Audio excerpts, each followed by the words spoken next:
Hey everybody, just going to take a quick break from the show to get you styled up with Stitch Fix. Shopping's hard. It's hard. With Stitch Fix, you get a stylist, though, who understands your style, your size, your budget, and they do all the shopping for you. Wow. This is excellent. Shopping, I'm telling you, shopping and figure out your style, it's overwhelming. Let somebody help you when it comes to getting dressed. We don't know what we're doing, so we let Stitch Fix help us out. A Stitch Fix stylist there.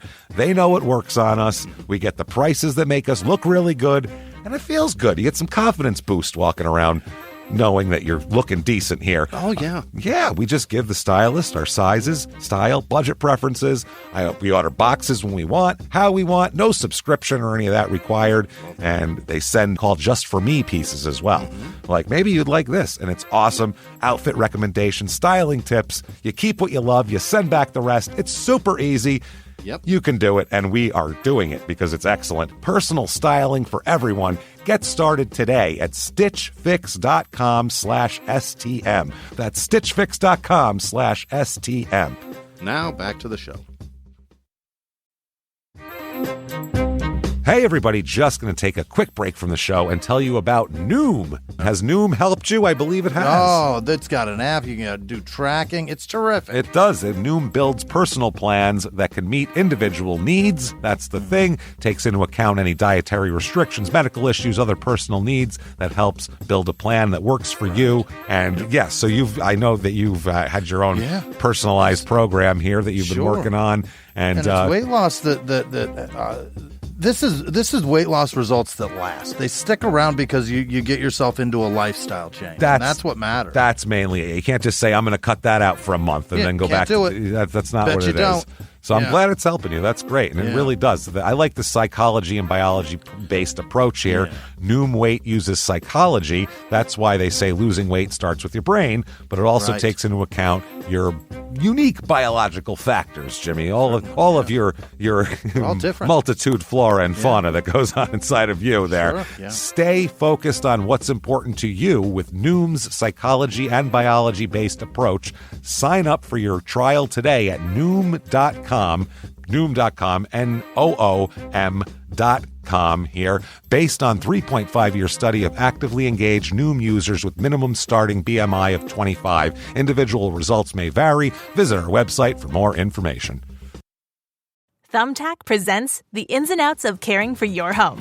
Out, procrastination, putting it off, kicking the can down the road. In, plans and guides that make it easy to get home projects done. Out, carpet in the bathroom. Like, why? In, knowing what to do, when to do it, and who to hire. Start caring for your home with confidence. Download Thumbtack today. This week in Gresham, Oregon, where horrified onlookers watched a nude body being dumped from a 75-foot cliff into the water below. But the question is, was this a brutal murder or a swinging good time gone wrong? Welcome to Small Town Murder.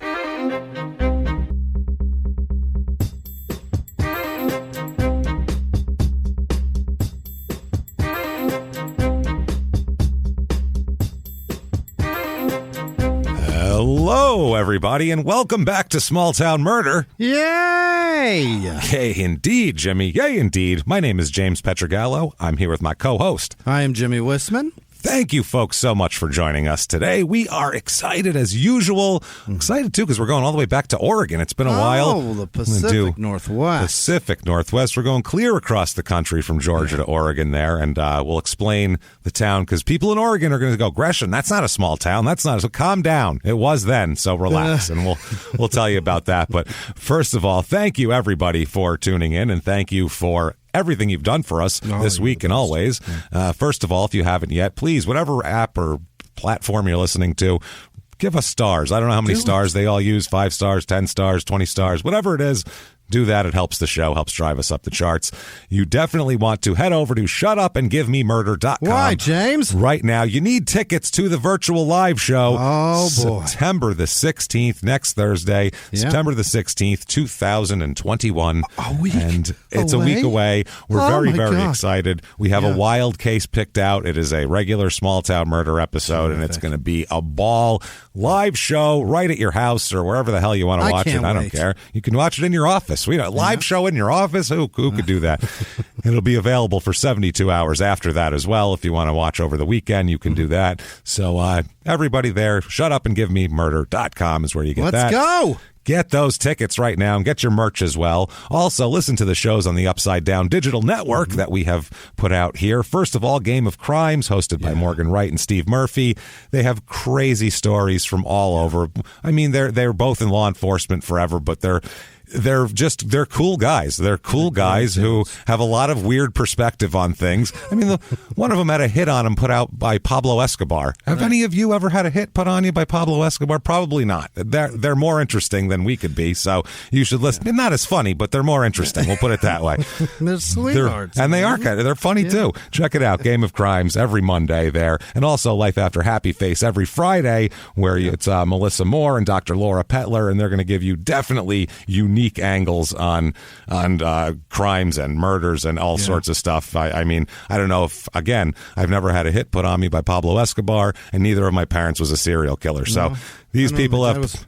my dad was not a serial trucker. killer. Who fucking knows? Ooh, you never know. There could be a trail of bodies, Jimmy. So check those out on the Upside Down Digital Network, wherever you listen to podcasts. And as well as that, you definitely, and I mean definitely, want to go to patreon.com/crime and sports this week and sign up. You'll get access to everything, both shows, bonuses, and the whole back catalog. But start this week because it's extra fun. First of all, we talk about the XFL for Crime and Sports, which is 2001 version with all their silly teams and rules and Vince McMahon, and it's wild.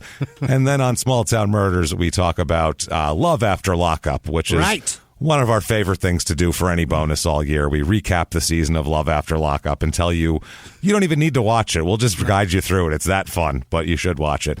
That's all at patreon.com/crime and sports. And you'll get a shout out at the end of the show. Jimmy will mispronounce your name while trying his very best to read it perfectly. So you want to do that, or you can just get a shout out if you want to do that at PayPal using our email address, crimeandsports@gmail.com. Quickly, the disclaimer: this is a comedy show. It is. We're comedians. We are. We are. We're going to make jokes. So expect jokes and expect death. But the thing is, of how you mix them is the art of the whole thing. Sure. And that we go out of our way not to make fun of the victims or the victims' families. Why? Because we're assholes. But we're not scumbags. That's how it works. That's it right there. You know, there's nothing funny about the actual murder, but there's a lot funny about thinking you can get away with the murder and maybe how you go about trying to do that. So why would you do it? Why would you do that? That said, I think it's time. Let's just do it. Let's sit back. Jimmy, let's let loose and shout, Shut up and give me murder. Let's do it. Okay. Let's go on a trip, Jimmy. I'd love that. Coming from Georgia all the way to the Pacific Northwest. So the southeast to the northwest, if you're not from the States. That is quite the trip. This is well over 2,000 miles we're traveling here, which is like most of Europe, basically. It's a 4.5 hour flight there. This is like Italy to England we're going. So it's a very, very different place. And this is Gresham, Oregon. Now, people in Oregon, Portland people will go, Gresham's not a small town, like I said. And you're right. It's not a small town right now. There's about 110,000 people right now.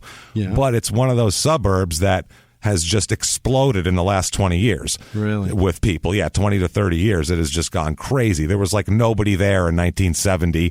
Some people there in 1980, and then through like 90 and then on, it really blew up. Mm-hmm. This happens when it's still a small town, so I don't want to hear anything. And it happened in a rural area, too. Trust us. The whole thing reeks of small townness in this particular episode. It's not that anymore. No, this is northwestern Oregon. It's just outside of Portland. It's a suburb now, and then it was a suburb, but it wasn't really connected by anything. It was, kind of out there on its own. Some and now wild land between it and the city. Now, and if you know Portland at all, it's the real estate there has gotten very expensive. So it's nuts, all that stuff's going to fill right in quickly. Yeah. Anything like that. This is about 25 minutes to Portland, so suburb. About 2 hours to Eugene, Oregon. In one direction, and then 2 hours and 15 minutes to Eddyville, Oregon, in the other direction, which was episode 183. Oh. August 5th, 2020. That was a long time ago. Yeah, it was. It was a very long time ago. I still lived on the other side of the country then. It was a long time ago. This is in Multnomah County, here. Area code 503. It's a big area. It's about 23 square miles. There's some big properties, and that is kind of where this takes place, is like a big rural property all on its own. Okay. Scream all you want, ain't nobody gonna hear you type of stuff here. And the motto here, you know what? I appreciate this in a town. I appreciate when they're honest. And also, they're going to pat themselves on the back a little bit, too. Let's see what it is here. Quote, all the murder, but not so much traffic. Oh, that's kind. It's honest. And it's also saying, look, either way, there's murder. But, here you're not going to sit and watch it from your car anyway. You'll be at home or right in your office. So, history of this town. The area known as Gresham, first settled in 1851 by some brothers, and they claimed this land under the Donation Land Claim Act of 1850. And other pioneer families started coming after that. This is wild. This is before it's settled. This is the forest. I mean, there's bears and shit out here. This is Lewis and Clark brought these guys with them. Lewis and Clark were here 80 years earlier, or 50 years before them. But you know what I'm saying? Yeah, this is the trail, probably. Right. The same thing they're going to follow. Yeah. Absolutely. It first became known as Powell's Valley, which that was the brothers' name. They were Jackson and James Powell. And in 1884, a local merchant petitioned the United States Post Office Department to get a post office in his store, and he offered to name it after the postmaster at the time, General Walter Q. Gresham, if they gave him a post office. He's like, I'll even name it after the boss. I don't give a fuck. I just need people to come in and buy stamps and shit and then look and buy some impulse items. It is fascinating how many people worked for the post office after war stuff. And it seems like, is it because they knew that was going to be just longevity and a career? It's been the same always. I have an uncle who was in the Air Force for 25 years and then quickly transitioned right into a job in the post office, and he's been there for 10, 15 years now. You're used to, I think it's just, it's a federal job. It's a stable job. You have benefits. And, job security, baby. Yeah, I think it's one of those things. It's an unstable world. That's a stable job for the most part, especially back then. And when they were expanding the post office and trying to, because it's the only way people could talk to each other. Yeah, Charlie Utter knew the game. Charlie Utter knew it. He set up shop, and he's like, God damn it, I'm going to run me a shipping center. Route. I want a mail route. That is such I am going to. That's his dream. A mail route. That's wild. Through dangerous country. We're talking about Deadwood, in case you don't know. Jimmy's finally watching Deadwood. It's unbelievable. And I'm very excited. So whenever he texts me with something about Deadwood, I'm like, oh, he knows about that now. This is great. It's so long. Now we can share everything. I feel like it takes forever. It's so much time that you have to devote to the shit. It's so great. And this is why I didn't watch these shows, Jimmy. And you love every second of it, don't you, Jimmy? You love every goddamn second of it. This is why I skipped all HBO shows, The Sopranos, The Wire, Deadwood, because it's so much of your fucking life you got to invest, and then it's over? What and you can't and you can't stop watching it, can you? No. It's a nightmare. See what happens to Al here. So anyway, at the same time, other members of the community also secured a post office. So they had two separate, and this isn't like on a computer system where they could go, oh, you guys already have a post office in the works. Yeah. It doesn't work like that. This is just separate people in separate offices, so they don't know any better. If you miss the letter, you have no fucking idea. That's all there is to it. So they got a post office called Campground. So they almost named the town Campground, was almost the name of the goddamn place, which is refers to the religious camp meeting ground located there, and the valley's usefulness as a stop-off for travelers on their way to Portland. Then the post office realized its mistake, revoked the campground one, and were like, let's name one after the boss there. That sounds better. So 1905, they became Gresham, and at that time, the population of the town was only 365. Wow. So, yeah, it was farming berries and grapes and shit is what people were growing here. It was very, very old-timey. Basically, and they had trains between Gresham and Portland on an hourly basis. There you go. That's every hour. Every hour they were going back and forth. It was the commuter train, basically. So pretty neat. The population has gone crazy, and that's why I normally don't get this into it, but it's just wild how it's blown up here. 1950, they had 3,000 people. 1960, 4,000 people. Yeah, not big jump. 1970, 10,000 people. Wow. That's a big jump. 1980, 33,000 people. The secret's out, James. 1968 or 1990, 68,000 people. Holy shit. And then today, 109,000 people. So it's just exploded. So our whole thing happens in 1989. So it was just at the end of it being a small town, and it happened at the rural edge of the town. So that explains that. I have some reviews of this town here. 5 stars. I moved to the neighborhood in December of 2019. I love that it's not too busy, but close enough to Portland whenever I crave that city feeling. Gresham downtown is super cute. They have a farmer's market every weekend. It's also pretty close to Mount Hood and a short drive to the Columbia Gorge. You can see the person writing that review, can't you? Absolutely. We all see that person. She's a nice lady. Super cute. She's very nice, yeah. I want to check out her Etsy shop, I think. I never want to live in a town that you call cute, ever. Super cute. Yeah. Not just cute, super cute. Right. Here's 5 stars. Love living in Gresham. Oh. My God. We're close to downtown Gresham, which is adorable, and hosts a farmer's market on Sundays. I already knew it was a lady with her love. Wow. It's cute and adorable. That is the craftiness of these ladies. This is good stuff. I want to see their scrapbooks. I think, at least one saw what the other one said, and she was like, I'm not going to use super cute. I need to go adorable. I feel like. Because one's from 11 months ago, one's from 12 months ago. Oh, adorable was used first. Yeah. So then the other one was like, I got to go with super cute. But they're paying attention. Good for you, reviewers. I have some 1 stars. Some 1 stars already, too. And these are just for comedy, obviously, because they have no relation to what it was like in 1989 when the murder happened. So 1 star, the area is getting overcrowded due to how quick they are building homes. Not to conclude the schools in the area are becoming overpopulated due to the upbringing of homes and families.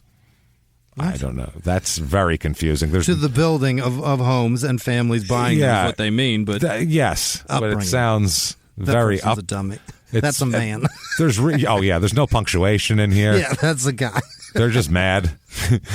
Here's 1 star. I love when they review a town based on weather, like any human being. You went there. The weather's fixed. It's happening. You went there. So you agreed to the weather when you went there. I'm sorry. I wish the mayor would fix the weather. It's like there's no way to fix that. 1 star. It's really bipolar. It rains really hard for a minute and is sunny 2 minutes later. Okay. 1 star for that? Yeah. I'd like it to rain all day or be sunny all day. Like, okay, take your pick. Weather. That's not how it is here. Then fucking move. It's bipolar. How's that? Bipolar. No, it's called weather is what it is. You're in the Pacific Northwest. That's what happens. People in this town right now, 110,031 people here. So My God. It has grown, and it's pretty much connected to Portland at this point. Right. It has more than doubled since 1990. It's really blown up. I've never seen this before in a big place like this. The male and female population is exactly 50-50. Really? Totally 50-50. I don't know if that's on purpose. They have like a checklist. Nope. No. Sorry, buddy. We have not allowed in. We're waiting. No, you got a lady with you? It's like a club now. You got a lady with you? No, it's just you? No, you got to wait a minute then. I'm sorry. We got to wait. Charge for you. We got to even out the numbers. Wait a minute. Yeah. It's just some guy standing out there with like a shiny button-down dress shirt on. Like, come on, man.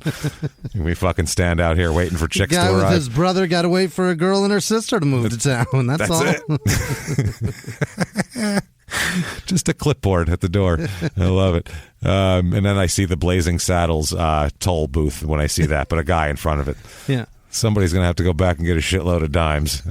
That's what I see. Just in the middle of the woods. Shitload of dimes. So median age here is about 37 and a half, which is a little younger than normal. Seems like it's a slight bit cheaper than Portland here, so maybe if you're a young family you'd move out here type of deal. Married population little under the normal 50-50, little less than that. Higher divorce rate though, which is, I don't know what that says about anything, but there it is. Says they figured it out. Seems they like figured out that marriage sucks. I think they got it. I think they pretty much received that message and acted accordingly, I believe. Good job, Gresham. Way to get it together. Way to really figure it out. Recognize your failures and move on. That's how it works. It's key to life.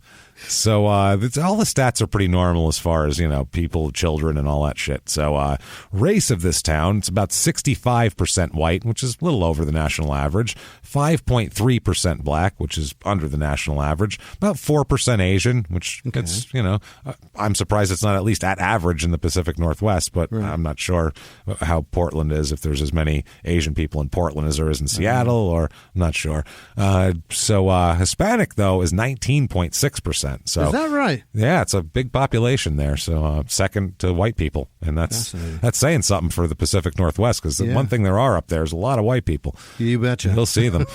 So 37.1% of the people here are religious.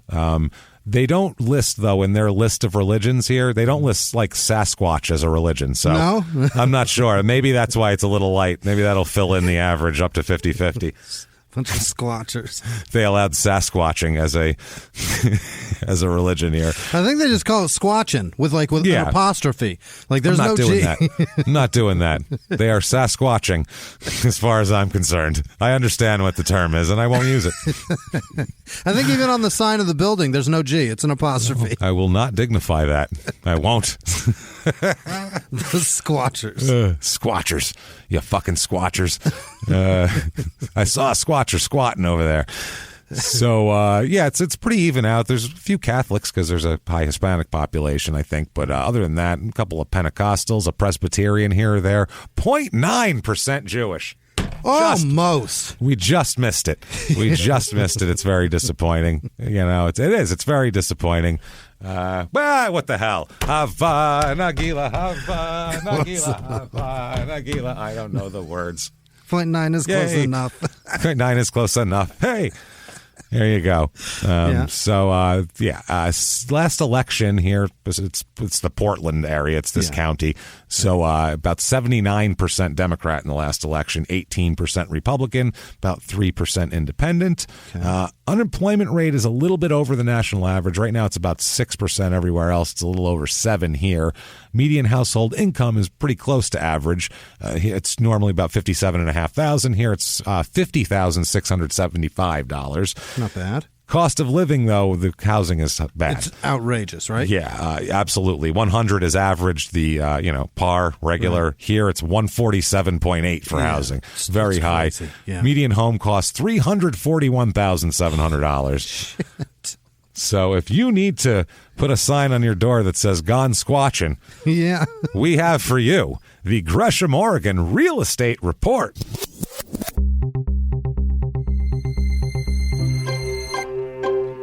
All right, here, your average 2-bedroom rental goes for about $1,321. So that is above the national average. Yeah, it's pretty expensive. Steep, it's a bit steep, but not in accordance with the housing, because the houses to buy are way high.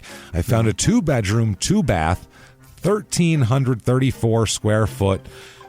Trailer. It's a big trailer with landscaping. It's been there a long time. It's not going anywhere. It's got trees and bushes and shit around it. So somebody really put some work into this. $69,900 for that. Decent. That's a bargain in this town. Because I found another one here, 3-bedroom, 1-bath, 1,090 square feet. And it's a freestanding house with not a trailer, just a house with a foundation and everything. Decent, not great. Sure. $334,900 for that. 3-bedroom, 1-bath. Yeah, that is wow. It's not anything fabulous. 1,000 square feet, James. It's not super cute or adorable. So, if it's not going to be super cute or adorable, what are we talking about? Wait, that's $300 a square foot, right? It's a lot. Yeah, almost. Yeah, it's a lot. It's fucking crazy. I found a 4-bedroom, 3-bath, 2,645 square foot house. It's nice, updated, has that wall that you can, the glass door where the whole wall can come out and it's all outside, indoor, outdoor flow there. It's nice, updated, decent yard. It's on 2.5 acres of land, which is now you're talking. Nice. $949,900. So, holy shit. $950 for that bad boy. That's, my God. Wow. Why? By the way, why do they want Sasquatch to appear? I don't know. It's always people that live in the woods. It's do you want that to be something you have to worry about when you go outside? An 8-foot-tall gorilla man who's going to They want the tear your head picture off? and then to run away so they can sell the picture. That's all they want. I'd be fingers crossed there's no I'd be going outside and there's no Sasquatch. Even if I knew there was Sasquatches, I'd be like, oh, no, I don't believe in that. No. No, I don't want to even think about that happening. You seen Harry and the Hendersons? You got a lot of work to do on your house if you get it home. Oh, no doorways are going to accommodate this guy. Nothing. He's going to put head mark holes in every one of your doorways. That's what's going to happen. Your car's going to have a head mark in it, everything. Going to ruin all of your door trim like Courtney from Love After Lockup. Listen to that. Things to do in this town. Yeah. I found it, Jimmy. It's just like every other one. No. I found, because it's so, why is this here in the middle of the forest in Oregon? Fiesta Italiana. Why not? The Italian festival. We're everywhere, Jimmy. We're not going away. So I don't know. Give you guys a reason to sell meatballs. Sell meatballs. There's a link on here specifically. It's like tickets, home, buy olive oil. There's literally I swear to God, it's sponsored by an olive oil company, and that's one of it's like home, tickets, info, buy oil. Those are the 4 links on the top of the page. It's fucking hilarious. I shit you not. It's Fiesta Italiana is selling Italian olive oil products from Liguria, and I'm not, That's all Jimmy. It's about. It's just selling the olive oil purchased. Is that a button or not? The whole festival is just Liguria.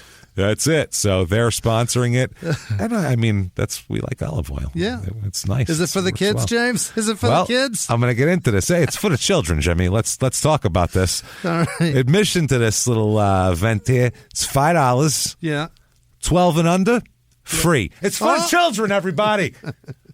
You bring those kids. We don't want no money from the kid. What are you fucking kidding me? It's for the children, everybody. What the fuck are you talking about? Yeah, they got to have an adult, and the adult's going to shit in the porta potty, and we got to rent fucking porta potty, so we got to charge an adult $5. But for the kids, put it in my pocket or nothing. Does it benefit the kids? Is it going to a kids' charity? It's enough to cover olive oil and shitters. That's all we could do. You know what I mean? That's it. There's what do you want from me? always a reason that the kids are involved with Italians. It's not going in my pocket. We're helping the kids. What are you talking about? Unbelievable. So I feel like everybody feels like we're corrupt. So we all have to go. It's not for us. We're not scamming it. It's for kids. Don't think this is like a fucking what do you racket, think I'm a please. scumbag like my Uncle Tony? It's literally what I feel like it is. So that's how I feel anyway. Like I need to tell people. I'm not. It's not like I don't have like a scheme organized or anything. I donate. Yeah. It's fucking ridiculous. We just missed it. It was like last week too. Oh. It was featuring a band called Mabraskatu. There's 3 fucking consonants in a row in the beginning of the goddamn word, which is not. I've never seen that in Italian before. Mabraskatu, which is old world Italian meets new world indie folk rock. That's what it says. I don't know what that means. Old world Italian. So it's like mandolin music mixed with like indie rock. I don't understand how that works. They play the Godfather theme for 3 hours straight, but they throw in a little bit of electric guitar in there. That's what it is. I feel like it's just a grungy version of Hey Compare over and over. Hey Compare. And they do it wearing Kurt Cobain wigs. That's what I was going to say, just wearing like a flannel shirt. And haven't bathed in a couple of days. That's all. That's how you do it. It said, let's see. Thank you to all that attended Fiesta Italiana this year. We hope you had a great time and will continue to support this event in the future. Also, a big thank you to all of our sponsors, volunteers, vendors, Mabraskatu and Cedarville Park. All of them. And make sure to buy fucking olive oil, by the way. What's wrong with you? They had, by the way, I love this. There will be Italian food, wine, beer vendors, and in bold-faced children's activities. It's for the fucking children. You lousy bums. It's the only thing in boldface. I love it. Why do you guys do it? And they're saying there's a wall of wine. That sounds good. That sounds delicious. Do we lick it off the wall? I don't know if it's pouring out of the wall or it's like the chocolate fountain at Golden Corral. If it's like you just put your lips up to the wall and suck. Bring a small chair or a blanket for the concert on the lawn. Hey, you know what I mean? Otherwise, it's gonna hurt your ass. You don't want to hurt your ass, is what we're saying. Drink your wine off this Sherwin-Williams. You could do this. crime rate in this town. What we're interested in. Every time there's an Italian festival, it's so easy to make fun. That's why I always make sure to put it in there. When I will make fun of my own people before anybody else's. So I don't want to hear any shit when I make fun of you, because it's my own people get it twice as hard. So and it's just culturally and sociologically, it's approved by everyone. It's just hilarious. Why are you guys? It's the only one. There's memes. Yeah. I don't care, but there are fucking memes that you see people post. They're like, ha, ha, ha. That would get you thrown off of any social media platform if it was literally any other group. Any other group. And I'm saying any other group. You could pick any weird group out of there, and they'd be like, you can't say that about Estonians. But for some reason, they're like, yeah, Italians are hilarious. America's clowns. Put your makeup on, make me a meatball sandwich, and grab that fucking accordion, asshole. Let's hear your James Gandolfini impression, pal. What do you got? Society's clowns. Fuck you, people. That's what it is. You got a big meatball on your nose. Make me a meatball, clown. Hair made of spaghetti. Hey, compadre. Sing the fucking song. Red dots of marinara on your cheeks. A little bit on my tie, leaking down. I had some reggaeton before I left the house. It was saucy. What do you want from me? So, crime rate, which Italians are not contributing to, I promise, because you think they are, but they're not. I swear. Yeah. Property crime's high. It's about 1/3 higher than average, so it's up there. But violent crime, murder, rape, robbery, and assault, the Mount Rushmore of crime, is just below average. So that's about normal. So they'll steal your shit, but it's I don't know. It's Portland. It's a little hippie-ish. So they'll take it, but they'll be like, I won't kill you because that'll ruin my karma, but I'll take this shit. I don't want to fuck up my aura, but they're running stop signs on their bicycle, but they'll leave your wife alone. They won't steal the dogs from the outdoor cafes that are lining the sidewalks. So that said, nice little safe town, I guess. Let's talk about a murder. Yes, we shall. Here.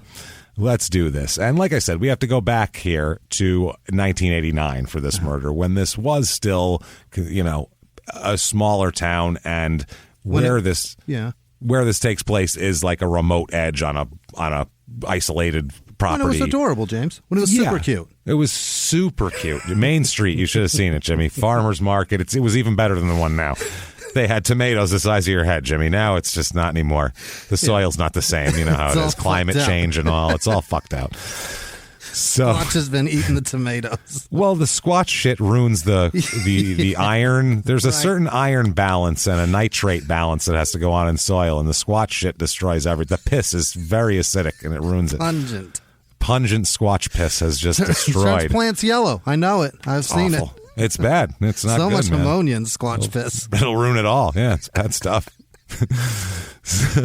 So to check this murder out, we have to go all the way back to October the 7th, 1989. Okay. It's a very different time than it was now in terms of technology. So everybody take your phones out of your hands mentally as far as that goes. Take your phones out of your car. Take your phones out everywhere, and only put them in your kitchen and next to your bed.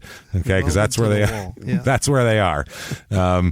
You haven't seen that video unless they played it on the news, because there's only like 35 channels even on cable. So it's really a different time.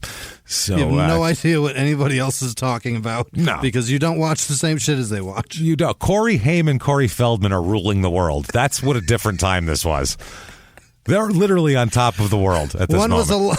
Both were alive, and one wasn't near as crazy. It was a different time. The two of them, and there's obvious things that we think made them crazy also, but still, they were like on the cover of magazines, like the two hottest people in the world, and they're like, "What's up?" Like this was that time. Mouth exactly. Yeah. So this particular scene we need to set is in Carver, Oregon. So all the parts is a rural place and then a really small town. Carver is like an unincorporated area. Okay. This is just a quick thing. It got absorbed by another town at one point in like the 90s, and then the other town like fell apart and it wasn't a town anymore. So then it got returned to its autonomy again. Oh my God! Like 5 years ago. So. It's just kind of out there. So it exists again. It exists again and on its own, Carver, Oregon. And I could have been cheeky and fucking made the town Carver, Oregon, but it would have been a cheat. And I'm not going to cheat. God damn it. So it's a Saturday morning. It's cold. It's October in the morning, 6:30 in the morning about, this time, 6 to 6:30, October 7th, 1989. There's a guy named Mike Lawson. Yeah. And he's going out for a nice early morning fishing trip. Which is this is one of my favorite things that guys do, by the way, is I don't know, women might do it too, but we complain a lot about like having to get up early and shit like that, and then on Saturday we're like, I'm gonna get up at 5 and go fishing. Why? Yeah. And I love fishing, but Jesus Christ, why are you tormenting yourself like that for? I gotta go to bed early on Friday night so that I can get up fucking crazy early. Yeah. Earlier than I would to go to my job Monday through Friday. That's what I mean. Well, then again, though, maybe these guys are like the hate your wife guys or don't want to be around my kids guys because it's like I'm going to be gone all morning, and then once I get home at like 9:30, 10 o'clock, I'm going to be exhausted. I'm going to eat like a turkey sandwich, and then I'm going to take like a 4-hour nap. It is awesome. So I missed the entire day with everybody, and it's Saturday. Maybe that's the reward. So what I would do, I'd go to the lake 9 a.m. I'd be back home by 3, take a nap till 6, and then I'm up all night drinking, having a great time. It was awesome. All night drinking. It was awesome. Well, maybe that's Mike Lawson's plans. Let's find out. It's about 6 a.m. He's putting his fishing gear in his pickup truck and getting all ready to go. And it's not even light out yet. No. I mean, it's still dark, and it's still got like a fog over the area and shit like that. And he's got his coffee, heads out. He lives in Portland, and he's heading out to Carver. And the place he is going is on the banks of the Clackamas River, and it's rural here in Carver. And there's a bunch of guys who are there already too. This is like a spot where a bunch of guys have had the same idea. None of these people don't know each other. No. This isn't a group of men meeting together. This is a group of guys who all have the same idea and are there. He showed up and he's like, "Fuck, I'm late. There's already 15 boats in the water." Not boats. They fish from the shore here. Oh, They're fishing really? from the banks of the river. Banking it. Oh, they're banking it. Yes. So he ends up out there and goes. They're going for steelhead trout, by the way, which are delicious. They're really good. And so I don't blame them. Yeah, they're good. They're like they have a salmon-y thing to them. They're pretty good. And they're just going to do all of this, and everybody's fishing. And he gets there. It's the South Shore. And there's a boat ramp up the way here because there are people on boats. Yeah. There's a boat ramp about 300 yards upstream. And, once he gets there, the sun comes out a little bit, warms it up a little. And, the fog is starting to drop like it does when the sun comes out. And all that sort of thing. So he's getting ready for this is going to be a peaceful day. It's a great day. This is a great day. The worst that could happen is he's not going to catch any fish, and he's going to have a very relaxing day. Right. That's worst he's going to do is he's going to be drunk and not have any food. That's all. That's all that's going to happen. So, they're like I said, there's still fog, though. It's not all cleared up yet. And he's fishing, just fishing, doing this one after another. No luck yet, basically. He's waiting. He's looking around, too, because there's the banks here, and across the way from the banks of this river that he's on, across the river is a big cliff face, basically, that has a road at the top of it. So at this point, he's starting to hear more cars go by on the road up there on the cliff. Yeah. So, he's just kind of looking up at the cliffs and the fog, and, fog's kind of going by. And it's beautiful. Yeah, it's nice. You can see the top for a second, and then some fog comes, and then it goes, and it's gorgeous. Yeah, what else are you going to... When you're fishing, you're looking around, because what else do you do? You're waiting. Right. You're trying to feel something, so you have your eyes free.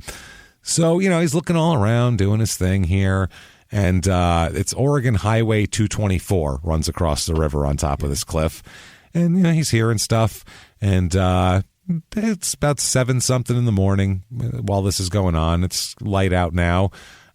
He sees what he thinks is like a bluish silver, maybe gray type of, hard to tell with the fog and the way the angles of everything are, a van an older van. It's 1989. This looks like a 70s van. Okay. That would be, if you had it right now, you'd have a very popular Instagram account and have tons of sponsors if you had this van. But in 1989, this is considered avoid that because a guy with a mustache is going to stick his finger up your ass if you go anywhere near that van. That's in 89. We were all told by our parents to stay the fuck away from vans. Your face is going to have rug burns. Oh, you know it. It's not going to be good. So he sees this van, and he's watching it because it kind of pulls along the top of the cliff there so he can see it coming. He sees it slow down and stops at a gravel turnout over there. There's you can pull off the road. An overlook, essentially. And he watches for a few minutes, and he says that the driver's kind of going back and forth, and he hears gravel being, if you have a van, rear-wheel drive, you're going to burn you're going to shoot some gravel here and there. Yeah. So he says he hears it going back and forth for a few minutes. It keeps going back, and there's gravel and more gravel, and fuck is he doing? He's Austin Powers making a U-turn? No, he's Austin Powers parallel parking instead of three-point turning. He's like a person who cannot parallel park, but they've gotten in at a bad angle, and they're like, I can make it work. I just need to straighten it out. I go 2 inches up and 2 inches back.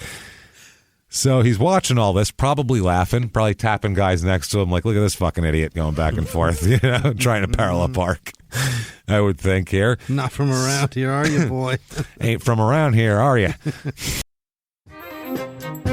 Hey, everybody, just going to take a quick break from the show to tell you about the safest sponsor ever, Simply Safe. Absolutely. These people will keep you safe. It's amazing. You know that every 26 seconds a burglary takes place in the United States, according to the FBI. That means that by the time this podcast is over, dozens and dozens of homes will have been targeted, ransacked. God knows what happens here. So protect your home before it's too late with Simply Safe proactive security system. Simply Safe helps stop threats before they even have a chance to break in. Named Best Home Security System by U.S. News and World Report 5 years in a row.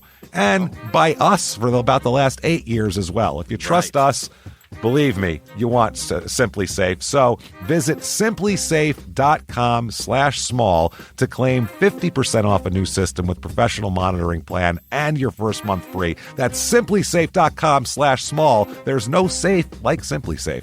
Now back to the show. This show, Small Town Murder, is brought to you by BetterHelp.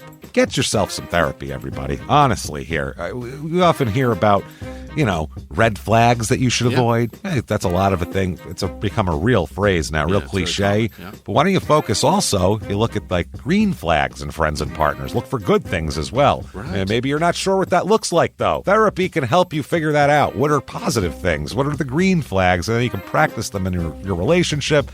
It's absolutely a fact. And so, honestly, we absolutely are huge advocates for this. It really, really helps. BetterHelp is fully online, making therapy affordable. It's convenient. They serve over 5 million people worldwide. You can access a diverse network of more than 30,000 credentialed therapists, wide ranges of specialties there. Here's the coolest part. You're not getting along with your therapist, you're just not feeling it, you can switch at any time, no extra charge. Wow. The thing is, they want you to get help. That's it. And you can do it with BetterHelp. Discover your relationship green flags with BetterHelp. Visit BetterHelp.com/smalltownmurder today to get 10% off your first month. That's BetterHelp, HELP.com/smalltownmurder. Now back to the show. Hey, everybody, just going to take a quick break from the show and tell you all sorts of good stuff about Chime. That's what I'm talking about. There's so many extra fees you have to pay in life. Everything. You go to the airline, there's an extra ticket on that. There's extra fee on every fees and fees, hotels, fees, all this type of stuff. We're trying to make progress, and the next thing you know, here comes another fee coming at you, and it's more money than you expected, and your whole math is thrown off, and it's awful. Learn more at chime.com/smalltownmurder. Chime is great with that stuff. I mean, you can't beat if your things are a little tight, especially around the holidays or after the holidays. You need that money a couple days early, or go grocery shopping. You got a a car payment due. There's so many things that don't cross over exactly how you want them to cross over. Make progress toward a better financial future with Chime. Open your account in 2 minutes at chime.com/smalltownmurder. That's chime.com/smalltownmurder. Feels like progress. Banking services and debit cards provided by Bancorp Bank N.A. or Stride Bank N.A., members FDIC. Spot me eligibility requirements and overdraft limits apply. Boosts are available to eligible Chime members enrolled in Spot Me and are subject to monthly limits. Timing depends on submission of payment file. Fees apply at out-of-network ATMs. And now back to the show. So he said, it's just weird. He's watching this guy go back and forth, or whoever it is in the van, doesn't know what the hell's going on.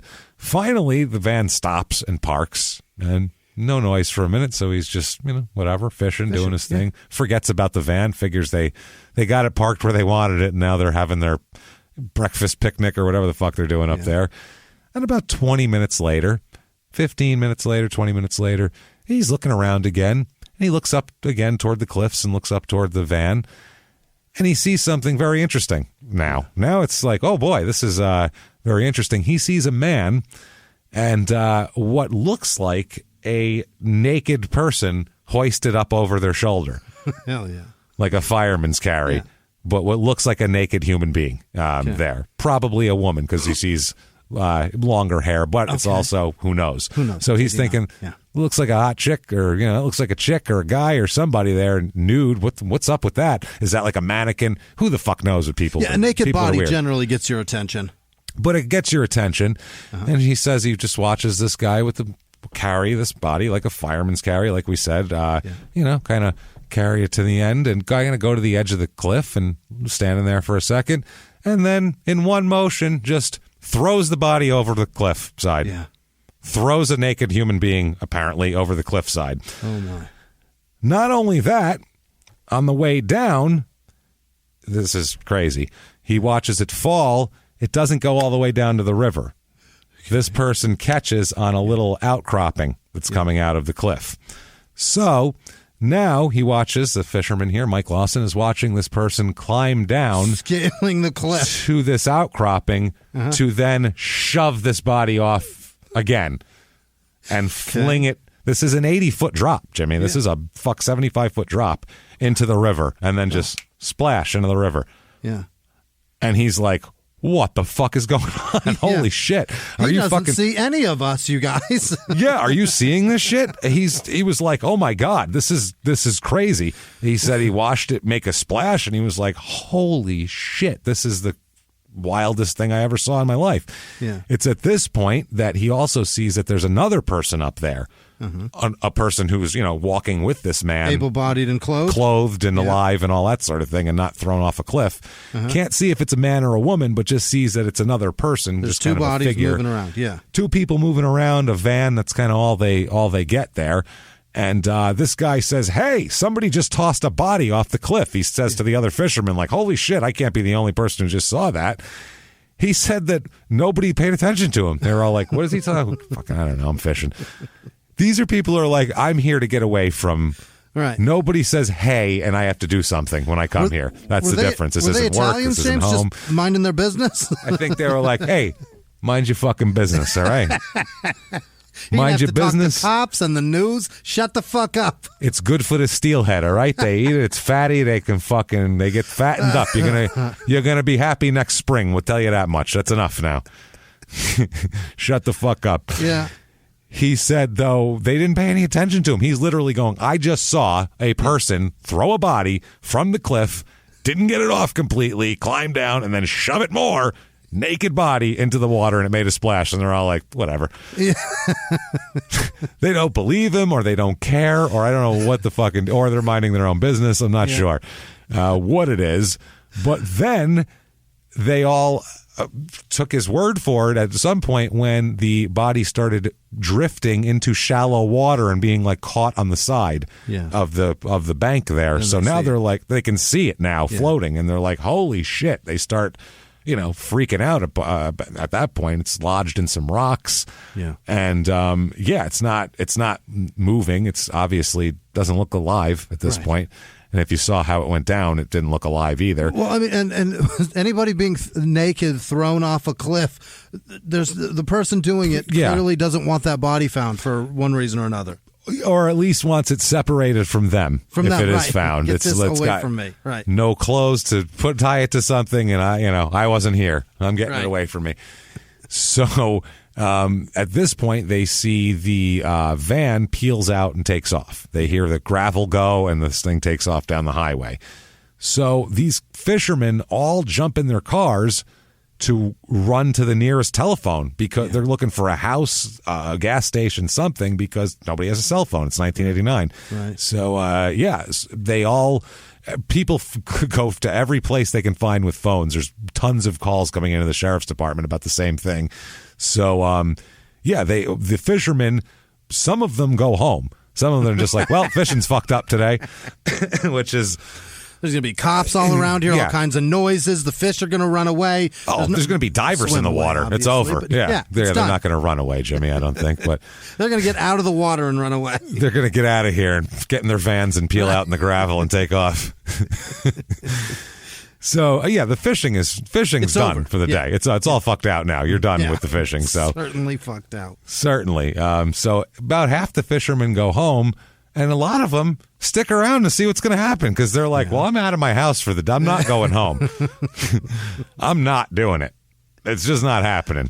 All the kids are awake by now. Whatever happens from here on out here is still less of a pain in the ass than what's back there. They're like the Goonies. They're like, it's down here. It's our time down here. Down here on the banks of the river, it's our time. We get to be in this. It's their time up there on the cliff. It's our time down here.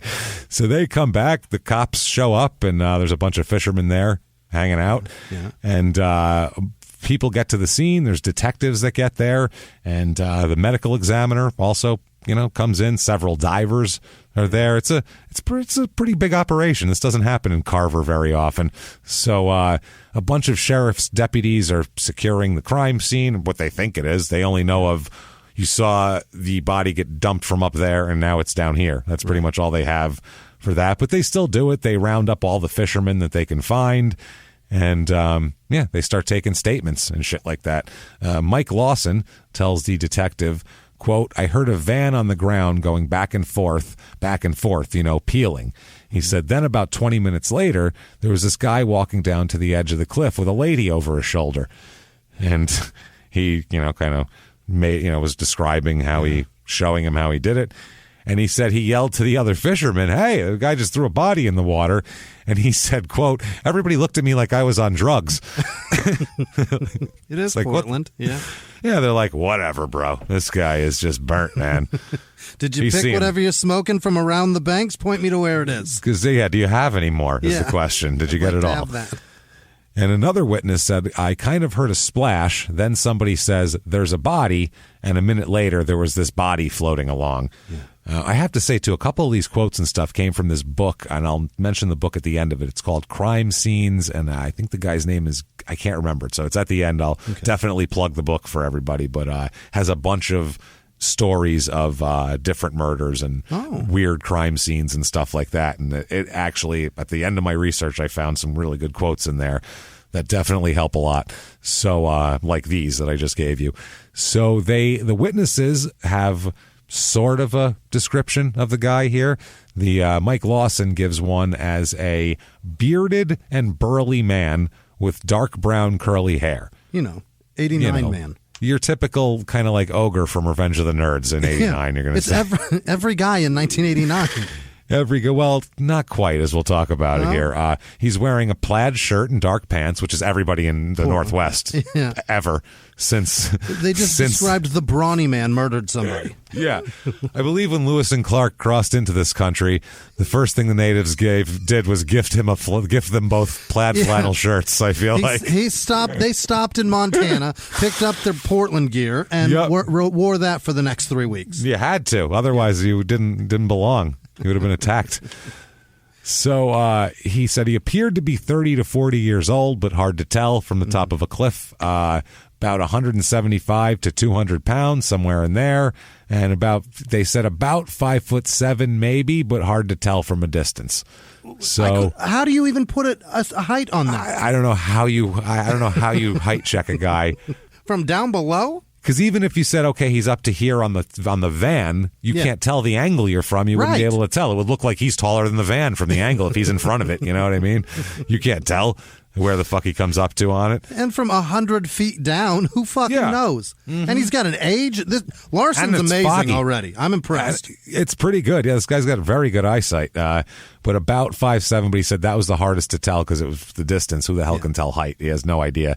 And then he also said, and somebody else said, they're pretty sure they saw a second person with him, but they couldn't tell any descriptive details of the second person, just that it was another human being moving up around, or that was clearly with him, obviously. Yeah. He wouldn't be like, somebody just walk up and hang out while he tosses a body off the cliff and then he casually leaves. Well, a witness saw that probably. So they did say that the van was either silver gray or silver blue, and it didn't have any side windows. So the ultimate molester van. Right. Like, nobody can see or hear you. Enjoy the shag, son. Like, this is not good. It's a van that was built for contractors and sold to civilians. Yeah. It's a van that either should have tools inside or like a mural of a Pegasus on the outside. One of the two.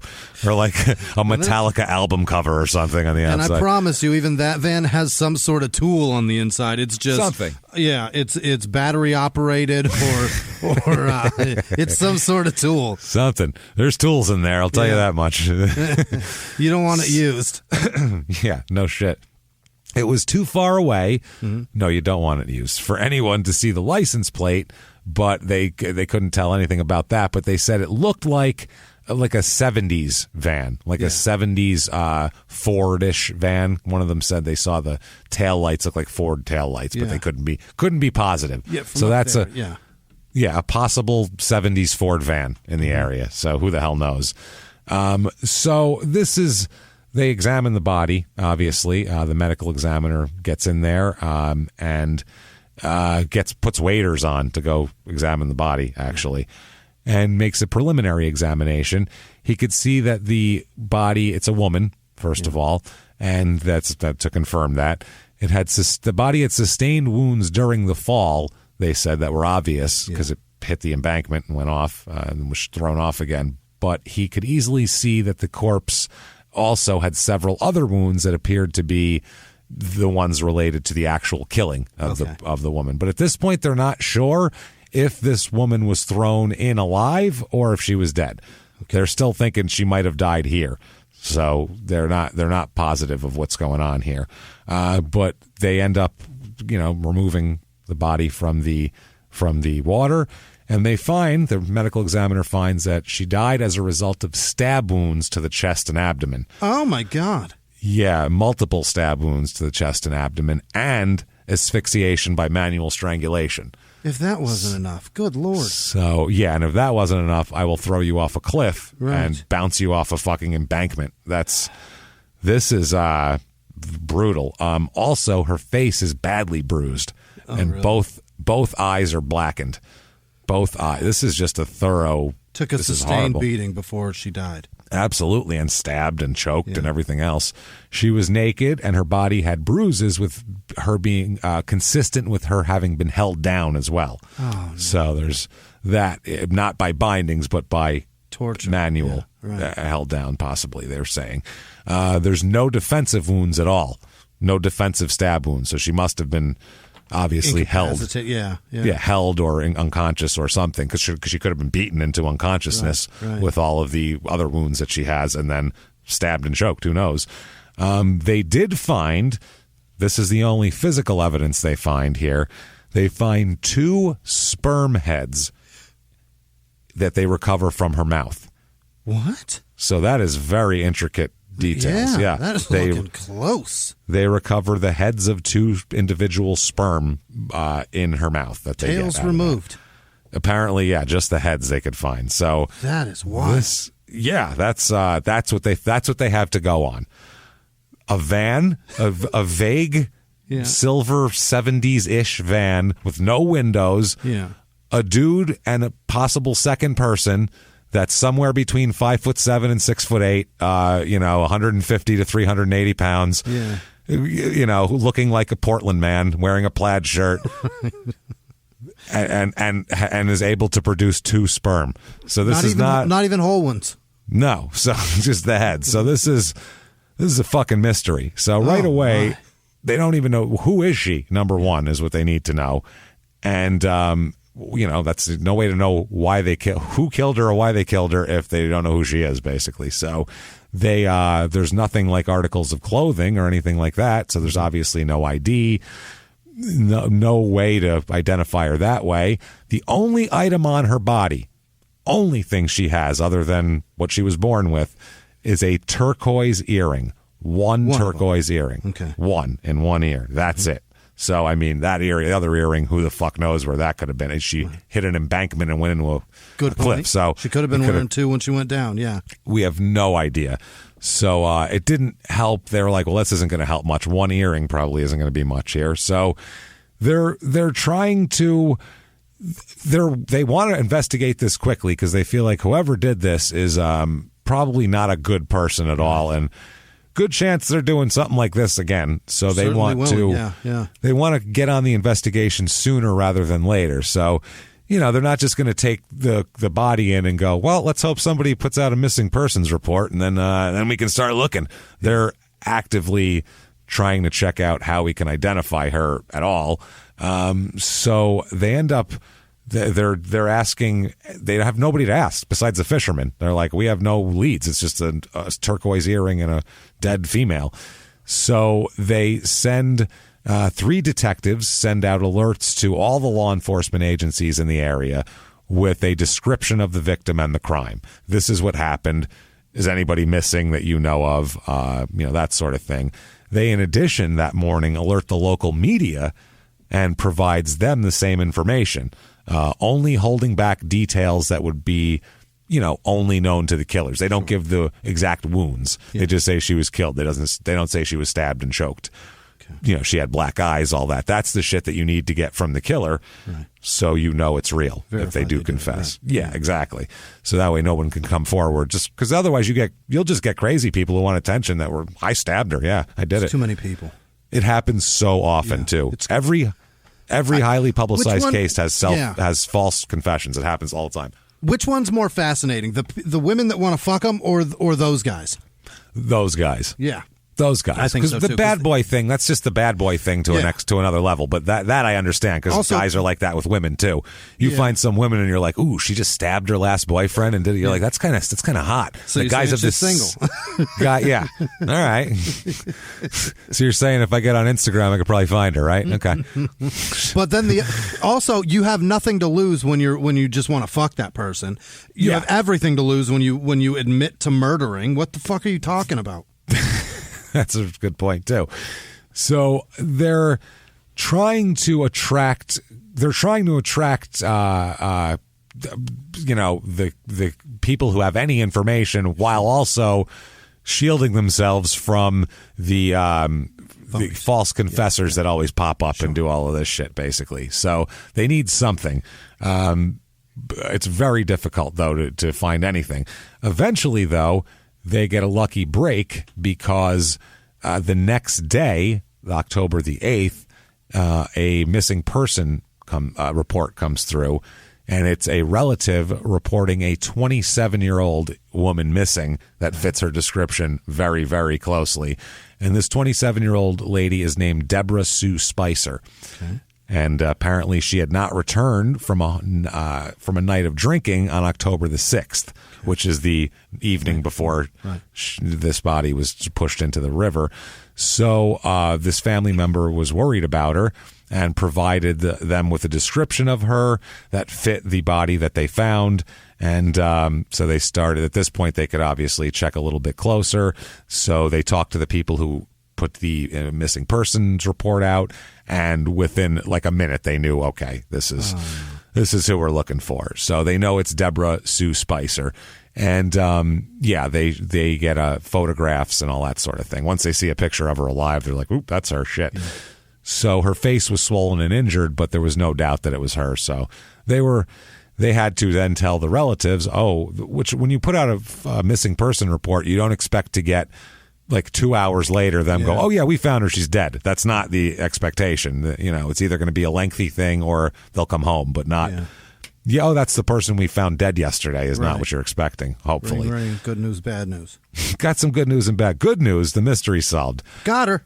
Bad news, it's fucking horrible and the worst thing that is ever going to happen to you and your family. Worst phone call there's that. Make. Yeah. Fucking horrible. So they learned about Spicer. Spicer was born in 1962. She's from Ohio originally. Her family moved to California when she was 5, which is lucky little shit. That's lucky.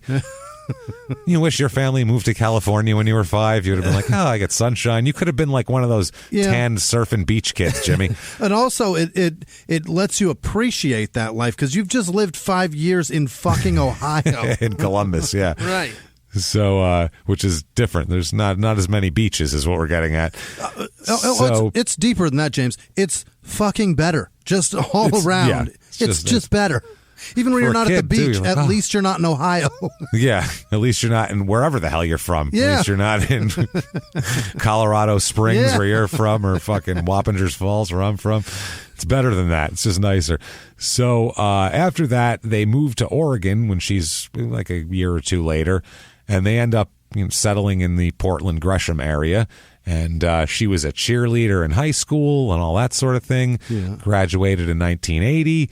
They said that she has a lot of friends. She's very social. She's a pretty young woman too. Not that matters either way, but I mean she's sociable and she has everything going for her. Attractive and living the best life. Yes. Yeah. She has everything going for her from like a societal standpoint. Looking in, you'd go, that girl has it all going for her. Yeah. She seems smart and pretty and peppy and look at her. Yeah. You know, so she does a lot. She has a lot of friends.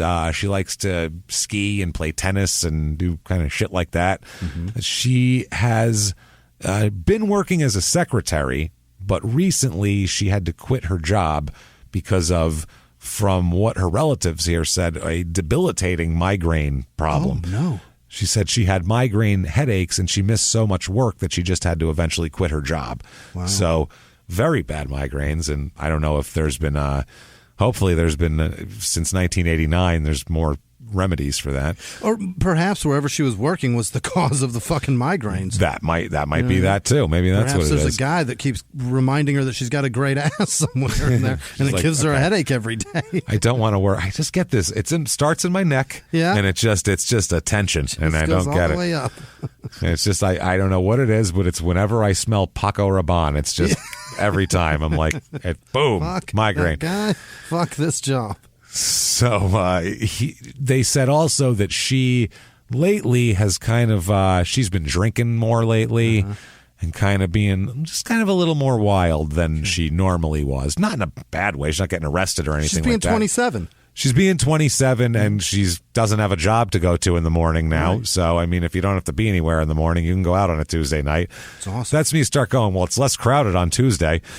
So these people can have their Fridays with their work and stress and all that shit. I'm going on Tuesday. Best of luck getting a drink. I'm going to go have 7 in 10 minutes. Watch this.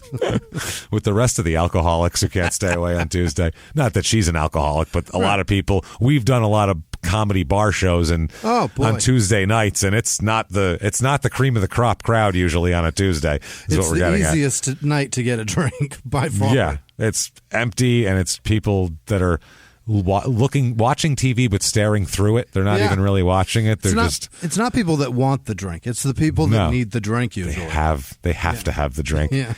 So they said that they found out that Deborah was planning on going to a local bar in southeastern or southwest Portland, or was it southeast? I think it's southeastern Portland. They were going to a local bar, and that was it. They said she liked to have fun, she liked to go out, just normal young people shit. She's basically. Yep. She's a normal person, normal young person. Her relative said that she would play pool with the girls and the boys. She liked to have parties, but she also liked her home. So, that wasn't all she did. Yeah. They said she liked to read romance novels and stuff like that. She's just just a normal person. Stuff at the grocery store, whatever, is on the shelf. She, that night, the Friday night before her body was found, unfortunately, she had dinner with her relatives and her boyfriend as well. But she's been fighting with her boyfriend, they find out. So when someone's nude body's been tossed off a cliff and they find out she has a boyfriend and they've been fighting, that guy becomes very interesting very quickly. His story is paramount to this. Yeah. He's suspect 1, A, B, C, and D, and then we're going to talk to everybody else. Once we do all the physical tests and have him pass a polygraph and do all that stuff, then we'll talk to everybody else. And have everybody else corroborate the horse shit he just told us. Yeah, we want including her family and friends. We want her best friends to say what he said is true, and then we'll believe it, but till then, no. Pull your dick out, sir. It's getting swabbed right now. Oh, speaking of dicks, wait till you hear later on. So, oh boy. Anyway, they had dinner, and they said that, or the relative said that the boyfriend was here, and they went out on Friday night. Deborah stir-fried a dinner for all of us. All right. That's what she says. The relative said that she and another relative, Deborah leaves with her boyfriend, and then she comes back again, this same relative, where she was stir-fried everybody dinner. Yeah. She says Deborah shows up about 3 o'clock in the morning that morning at the door. She showed up with 2 other people that she's never seen before, this relative. She is with a man and a woman who they have no idea who the fuck they are. Okay. They only described the man as 6 feet tall, 25 to 40, with dark sunken eyes. They said that I love this description. His hair, he had black hair. It reached his collar in the back, but was shorter on the sides. You know what that is. A mullet. It's called a mullet. It's 1989. He had a beard and tattoos on both forearms. Oh. Which is nowadays that means nothing. He's just like, is he a shooting guard in the NBA or is he an MMA fight? Could be anything. Or does he work at Tilly's? Yeah. Or is he a surgeon? Because I've seen surgeons. It doesn't matter anymore. But in 1989, having your arms sleeved out was a definite standout thing that everybody would have noticed. It was only like prisoners and bikers had and hardcore bikers who, slept in their clothes for a week at a time would have that kind of tattoo. And those are sleeved out, but then the other guy that has that is the military guy who shot his friend in the face to put him out of his misery in fucking Vietnam jungles. But most of the time, those guys back then didn't have covered in tattoos. They'd have shit like on their chest or on their upper arms. They might have one or two on their forearms. Yeah. But they wouldn't want to show you what they had in there. So it was different. So for him to do this is a guy who said, I don't give a fuck about anything, basically. Because back then, if you had sleeved out shit, you could get a job nowhere. Unless you were like, I was just going to say, unless you're real good with cars and there's a back shop they can put you in where no one will see you. That's it. That's the only job you're getting. You are welding the rusted frames back together. Back there, sir. Yeah, Jimmy, you would be completely, no one would hire you to do shit back then. So we're not sniping. Today you can do everything up to and including making a podcast. Do anything. One of the stars was one of the tattoos was a star that they found, or it could have been a snowflake is what the relative said, but it looked like it's a snowflake. Possibly a star. They said he was wearing a flannel shirt open in the front with a tank top on underneath and jeans. And they said that they did see another tattoo on his chest that they read prominently because he had a tank top on, which is, low swooping to show his cleavage. It said Debbie Lynn on it. Debbie Lynn, Jimmy. How do I know? Not Debbie Sue, Debbie Lynn. So it's a Deborah derivative. That's hysterical. no, it's Deborah. Yeah, he's got a Debbie name on his fucking, which is crazy. So that's who's at the door. How crazy is that, right? Unbelievable. Go on. That's why the relative's like, what? This is so weird. Who are these people? And there's a woman with him as well. Right. We'll get to in a second, too. Deborah. Hopefully Debbie Lynn. Either Debbie Lynn or a very disappointed woman. One of the two. She didn't look that upset, so I figured she's Debbie Lynn. I'm not positive. So now the boyfriend... they describe the woman as about 5'2" to 5'5" with light brown hair. They said she seemed to be in about her 30s, kind of medium, not heavy, not super skinny, just like regular build. She was wearing a short black jacket that extended to her waist and jeans is what the description was. So I guess kind of in the back. Or to her belt buckle, yeah. To her belt buckle? Yeah. Mm-hmm. So now Deborah's boyfriend tells the police that, first of all, it's true that they'd been fighting because they asked the cops. Her name's Deborah, too. Yeah. Okay. No. Deborah.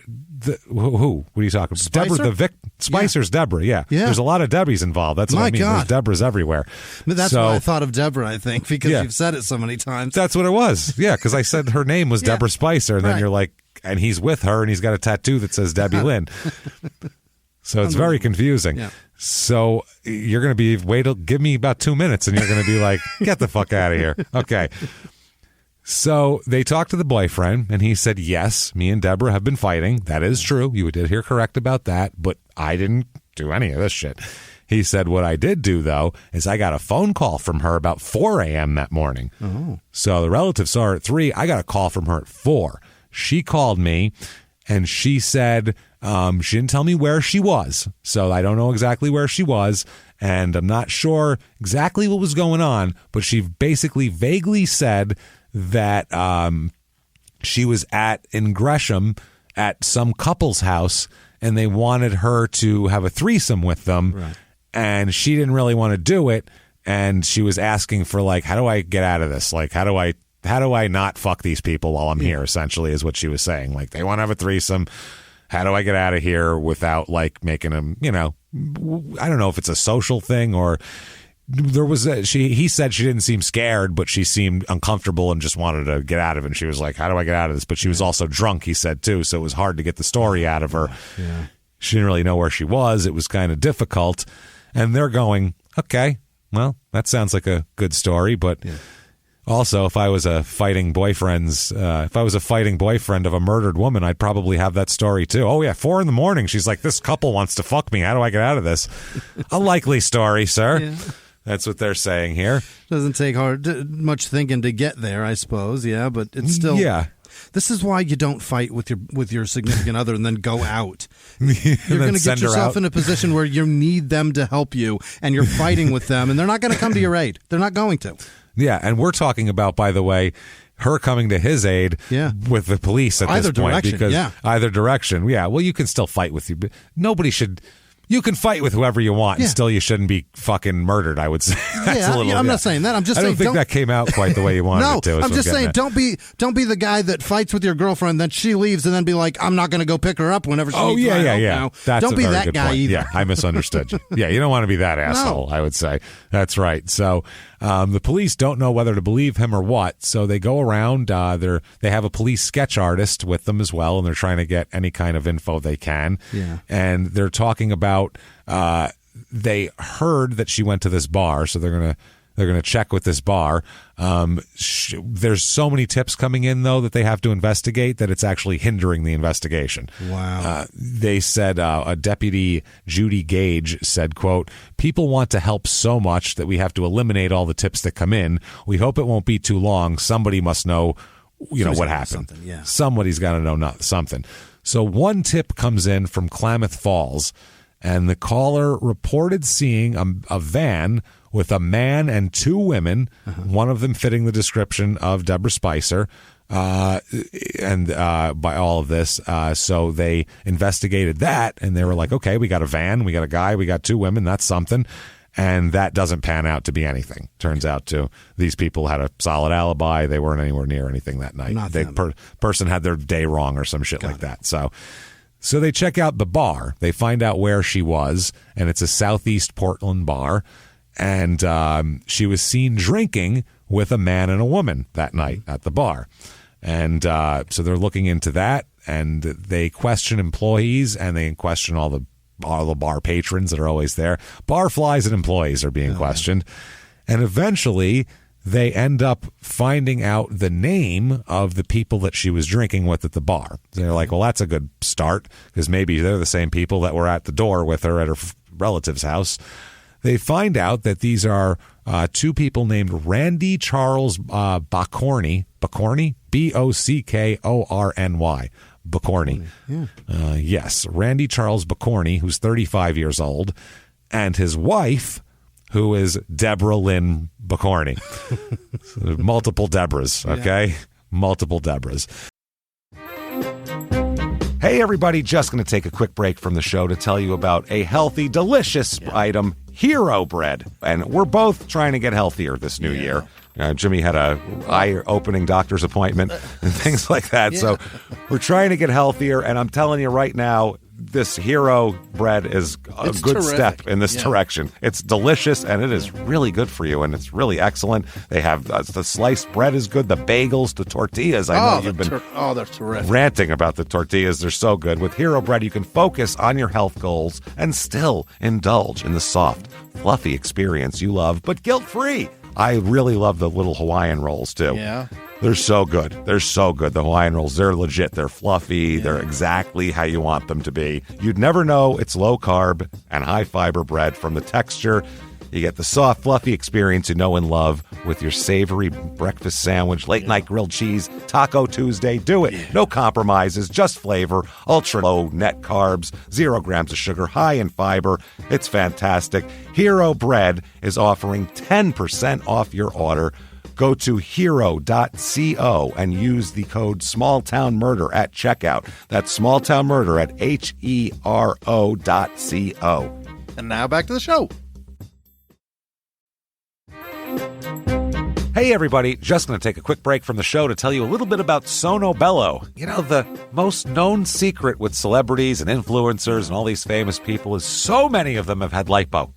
They've had lipo, whether it's a little touch-up here or a total makeover. Yeah. Nobody has a perfect body. That's the thing. No. They may look like it on TV, but there's things that help that. Absolutely. Lipo now has changed, and Sono Bello's been at the forefront with using LAL technology and getting those beautiful and natural outcomes for each person. Looking real natural. Our friends at Sono Bello are offering their best deal. You're now included in their winter savings event, but appointments are limited, so please get on this. Sono Bello doctors are masters in micro-laser fat removal, a brilliant technique that removes stubborn fat permanently. Wherever your problem areas are, tummy, love handles, thighs, arms, it's gone in one comfortable visit. Eating healthy and workouts are great. Keep doing that, but if you want to lose that stubborn fat in one visit, check out Sono Bello. Save big during their winter savings event. Schedule your free consultation now at sonobello.com/smalltownmurder. That's sonobello.com/smalltownmurder. Now back to the show. And they were said to have been in the tavern on Friday night, October 6th, and were seen drinking with Deborah Spicer. Mm-hmm. Yes. So, okay.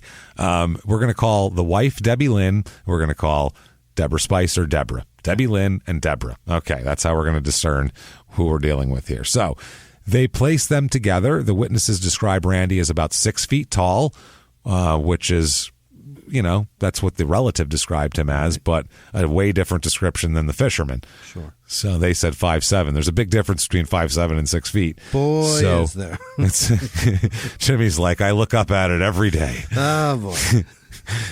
They describe him as a medium build, blue eyes, mullet, and a Van Dyke beard, which is a goatee on the bottom. So he's got that going on there.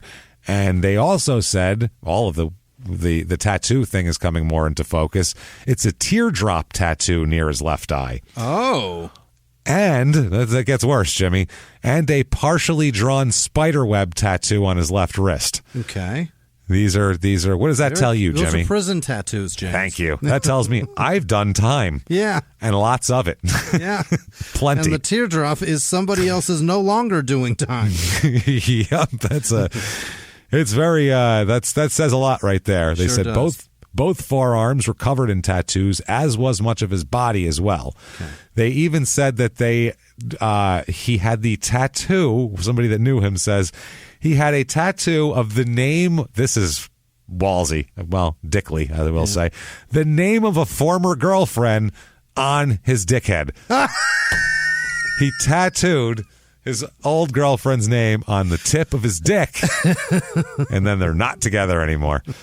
How many letters was that? And he's like, I'm going to pound you with old Sally tonight, sweetheart, when he gets a new girlfriend. Was it like Jen?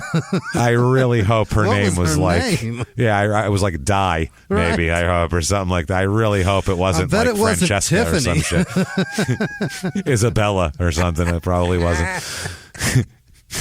Let's hope. So right away, you got a guy who's willing to tattoo the head of his cock. So this is another level of something right there. I can't imagine doing that. This is a guy who lives in the moment. Right. You know what I mean? In the moment, yeah. Like psychopath-wise. Yeah. Have you ever heard, this is a thing, I'm reading this book by, he's an FBI profiler for years. Hazelwood is his name. Mm-hmm. And one of his books, he's talking about all of this shit, and it's fucking very, very interesting about how, like, a psychopath they do this test and it always works out the same way. If you ask a psychopath, would you rather have a quarter right now, 25 cents, or $5 tomorrow? I'll give you a quarter right now or $5 tomorrow. 100% of them go, I want that quarter right now. Wow. They need it right. They have no, yep, I need it now. I need stimulation now. There's no forethought. It's, there's no see just tomorrow. needing it. That's no wild. seeing tomorrow. So yeah, I'll get a $5 again in a different way tomorrow, but I need that quarter right now. It's instant gratification they need. So they recall Deborah Bacorny as 5'6", about 140 pounds, wavy light brown collar length hair and blue eyes. So they have the same haircut, these two, as a lot of couples did in 1989. Yeah, they did. From 85 to 89, you had like couples with like that short hairdo and they both had it, or like this mullet deal and they both had it. It's very strange. They just both went to the same person and went, just do us 2 for 1 it. Fuck it. Our family friend Ed and Bambi, they both looked identical, only she was like 5'1" and he was like 6'9". It was the weirdest thing. My dad and stepmom have the same hairdo in their wedding photo. It's hilarious. It's from like 85. Same hairdo. It's so funny. Yes. So they had the kind of the longer do. She collar length hair, blue eyes. She also has tattoos on both of her upper shoulders. Now, as aberrant as it was for a man to be covered in tattoos in 1989. For a woman to be covered in tattoos, that was like, whoa, mama, whoa. She is a, wow. She's a pistol. I mean, if you couldn't bring her home or to they'd be like, what the fuck prison did you pull her out of? Jesus Christ. She? Where biker bar did you find her in? Right. Well, that might actually be accurate because one of the tattoos on her shoulder was a Harley emblem. The Harley Davidson logo. She had a Harley emblem. Something tells me she has rode with a couple of groups before and been... Probably.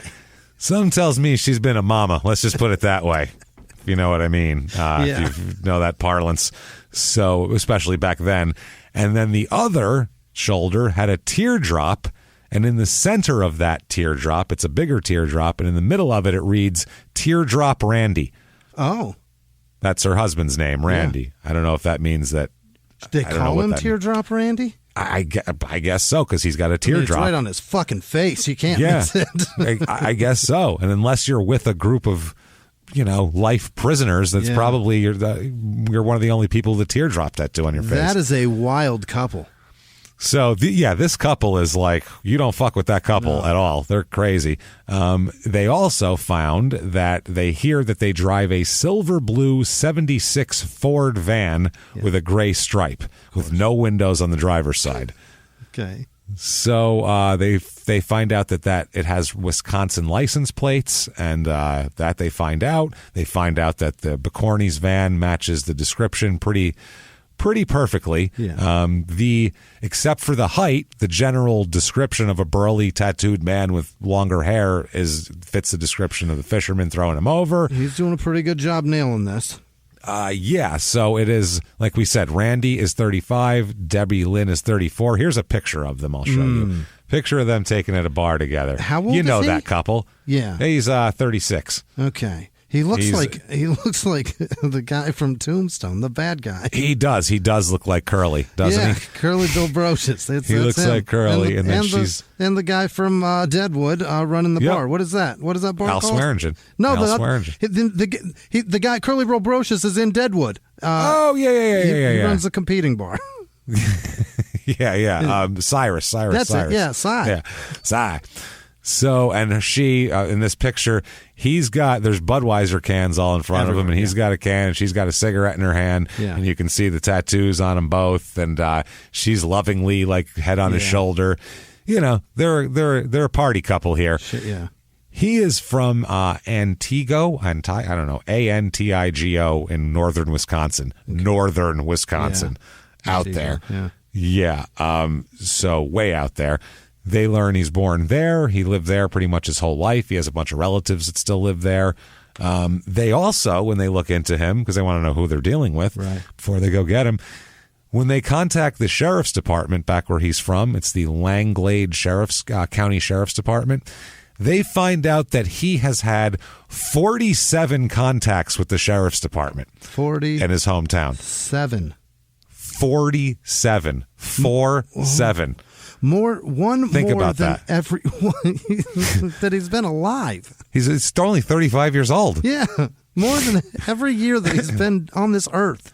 47 from everything. He's just been a general, complete nuisance, pain in the fucking dick to the entire county since he's lived there. Yeah. And it's burglary, criminal damage to property, trespassing, robbery, drinking in the streets, disorderly conduct. You name it, he's fucking done it. Everything. Yeah. Then they find that he has robbery charges and in 1973, and also an attempted escape in prison when he was in a state Wisconsin prison. So this psychopath thing is lining up here. He's a bad man. He's a bad man. Also given an extra charge for assaulting another prisoner in prison in Wisconsin in 1977.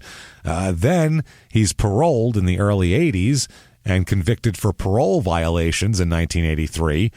Sent back to jail, re-paroled, and then in 1985 he gets sent back for more parole violations, some drunken disorderly conduct shit. So. Right.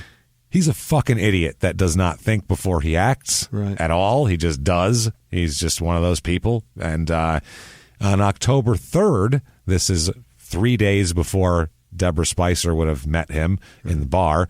On October 3rd, if that's the case, the Langlade County Sheriff's Department issued a felony warrant for his arrest for failure to appear in court on a battery charge filed by a former girlfriend in March. So he's married, but still beating the shit out of former girlfriends for some reason. Wow. You're already married to somebody else. Yeah. Like, whatever. What are you doing? Why would you hit someone who's you're not even with? That's and this crazy. Was 7 months prior to him being in Oregon? They beat her up in March, but they issued the warrant for him in October. Mm-hmm. So right there, and so he didn't show up for the court date for it because he left fucking town. He's apparently, they find out he's been in the Gresham area for about 2 months. Okay, him and Deborah have been here for about 2 months, or Debbie Lynn, I should say. Yeah. He and Debbie Lynn have been here for about 2 months, and they have a rented house on the edge of Gresham. It's a house on a very, very, very large and isolated lot, kind of in the middle of nowhere. When you run from the law, it's one of those houses. Yeah, you rent. Basically, you could see people looking. It's like a Billy the Kid house. You can see them looking out the window. Are they coming? 360-degree view of the woods. Yeah, keep digging that hole.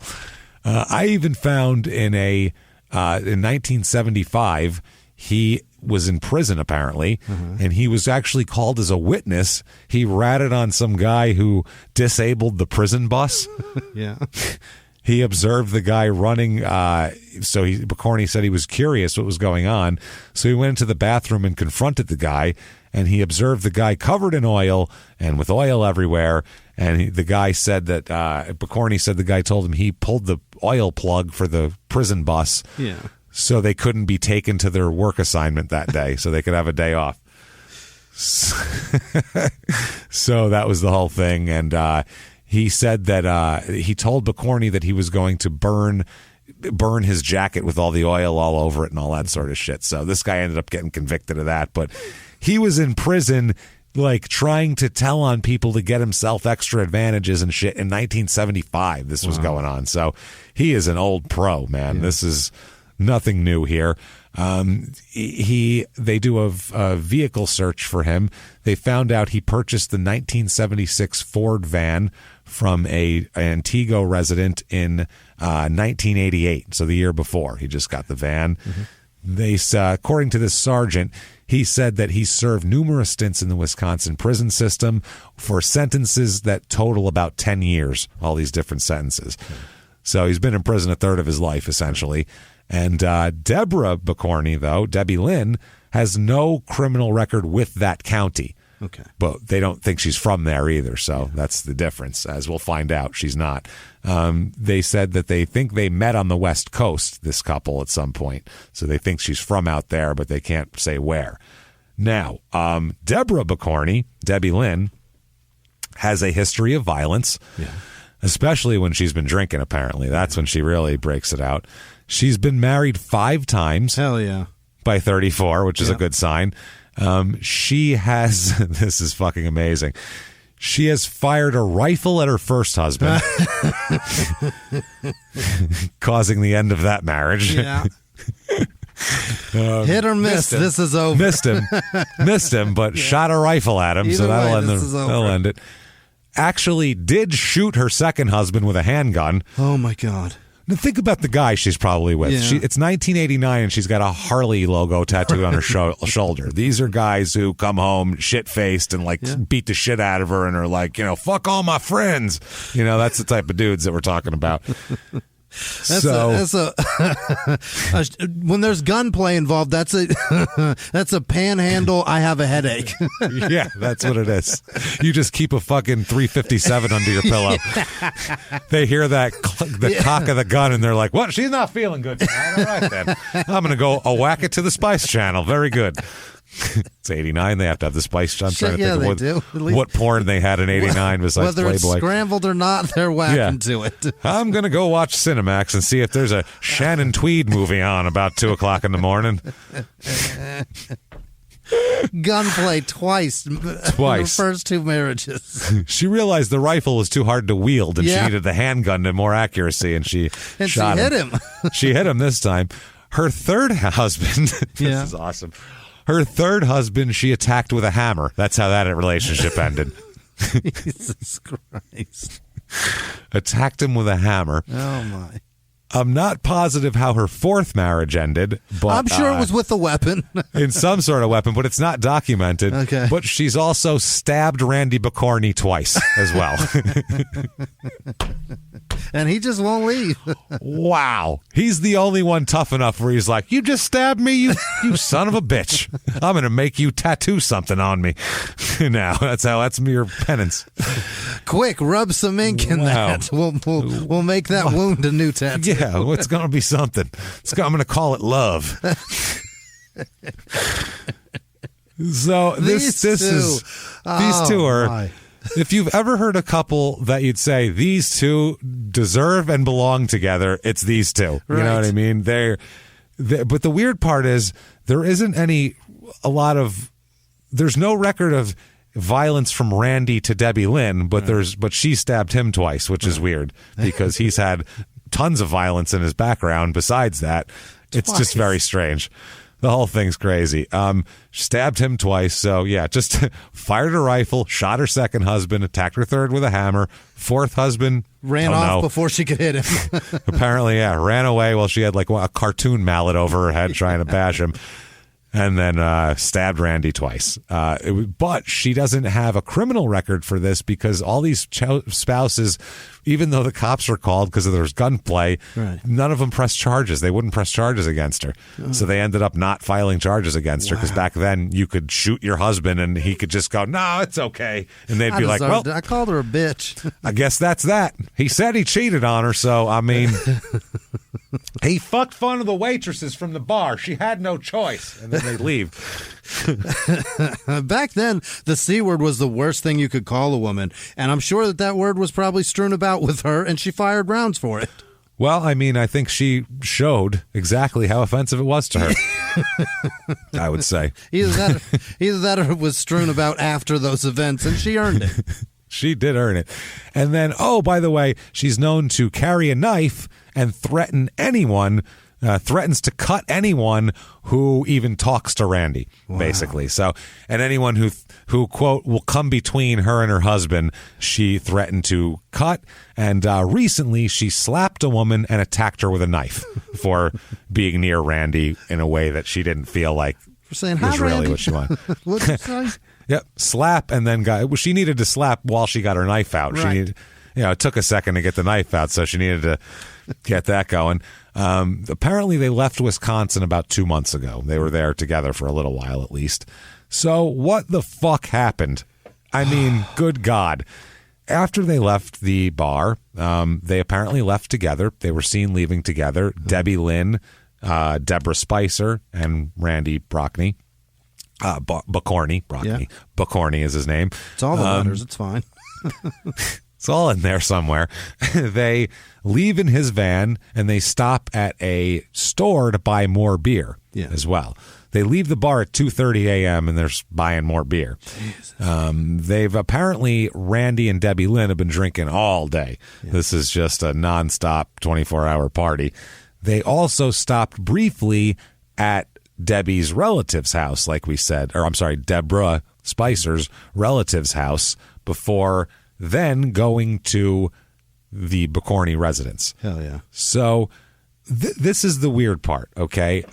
If she's hanging out with them, I don't know if they're explicit in their desires. Yeah.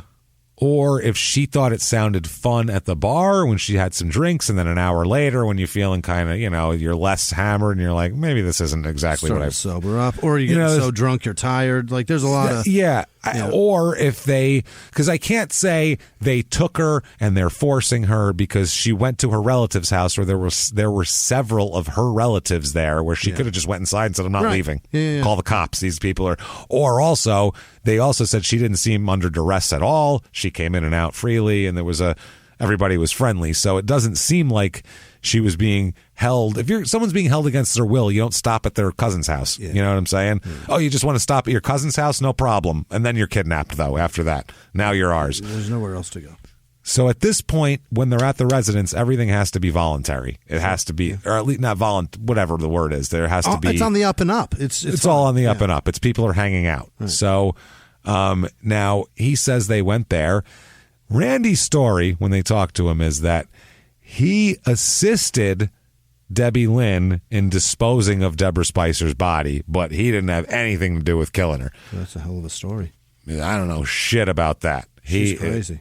That you know her, boy. I mean, ask her ex-husband's, but pal, it's crazy. So he said that when they arrived at the residence, he said immediately his wife Debbie Lynn, his wife, started blowing him immediately. So his wife started giving him a blowjob right when they got there. Okay. In front of Deborah Spicer and everything. This was just on display, and he said that he ejaculates his here, and he said after that, he was pretty much had lost interest at that point into anything else that was going on the planet. So he said he just kind of kicked back for a minute, and he saw Debbie Lynn and Deborah Spicer starting to mess around sexually in the bedroom. Oh, he says his wife, Debbie Lynn, is bisexual. She says absolutely. Obviously. She's got a tattoo of it somewhere. Like she's totally, she likes girls. That's fine. So they start getting down. Like this isn't a new thing, is what we're saying. Like it isn't like I don't know what it is about this one woman. She had to have her. So he said he just went into another room and laid down on the bed and went to sleep. Okay. He's like, I got what I wanted. And I feel like, according to his story, that was Debbie Lynn's way of getting him out of there. Like, I'll blow him, and then he'll have no more energy, and then I want to be with the girl, so I got to get him out of here. The only way I'm going to get him out of here is if he busts his nut. And then he'll be very sleepy. Yeah. I know how this guy works. So he said that he was suddenly awoken by a noise. Now, here's another thing where I'm going to call bullshit. I'm going to call bullshit on the story right here. If you've been drinking for like 16 hours and then you get a blowjob and then you pass out, Sasquatch could rip your door off, come in and fuck your face, and you would not wake up. Right. You wouldn't. You're not waking up for about 10 hours there. No, not even a little. He's out. Right. But apparently not. So he said he heard this shit, and he went back into the bedroom to see what the noise was. And what he sees is Debbie Lynn on top of Deborah Spicer. And so he's like, all right, they're getting down. But then Debbie Lynn got off, and he says that he saw that Deborah Spicer had been stabbed. Oh. He saw that she had wounds and she was bloody. And he was like, whoa, what the fuck happened? And he said that Deborah at that point told him, she's dead. I killed her. There you go. And like we said, this is chest and abdomen stab wounds and manual asphyxiation, no defense wounds. Bruising like she was held. Right. Be hard for one woman to do that to another woman, is what I mean. Yeah, one-on-one. Even it'd be hard for one man to do that to one woman, because you'd have to hold them down while you're stabbing and choking them. It's a lot. And beating. And if you beat them and stab them, why did you need to hold them? Yeah. Because then you would be beating them so they would be unconscious so you could do the other stuff without them fighting back. That would be the point of doing that. Right. Or incapacitate them. Or the obvious is somebody held the hands while the rest was happening. Yeah. Or that. One of those two things. So, like we said, her face was badly bruised. Just an update there. Oh, perhaps Debbie Lynn did some chewing, and when she kissed her, all the tails were bitten off. That's the other thing. That's his story, is that she blew me. And if there's sperm heads in Deborah Spicer's mouth, it's because they were probably in Debbie Lynn's mouth and they kissed, and that's how they got there. Right. Because I didn't have never had me in Deborah Spicer's mouth is his story. I never engaged in any sex with her. Yeah. Never touched her. That's his story. It's very blown, and the shit was already done. Got it. Whoa, what's up with that shit? So now the state, on the other hand, the cops have another theory of it, as though they think that he and Debbie Lynn took Spicer to their house where he had oral sex with Spicer. That's what they think. And then afterwards, they think that he and Spicer stabbed and choked her to death. Probably one doing one while the other did the other, is what they think happened.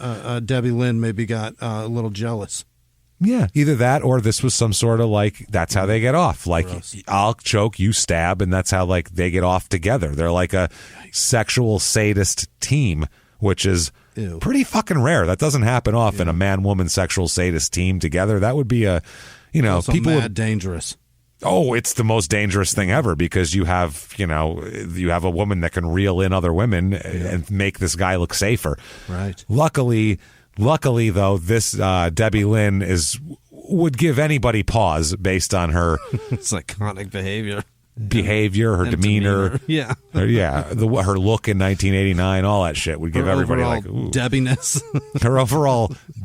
The overall Debbie Lynn-ness of this picture. Debbie Lynn is perfect, too. And it's not even I-E, it's with a Y. Is it really? B-B-Y Lynn. Debbie Lynn. So it's just, yeah. So now that's his story. I don't know shit. Now her story is a little bit different. This is all of a sudden they're not on the same page anymore. No. Debbie Lynn and Randy now. The other story is that they all went to the residence where Randy told the two women to have sex with each other. He said, "You two start fucking doing some stuff here."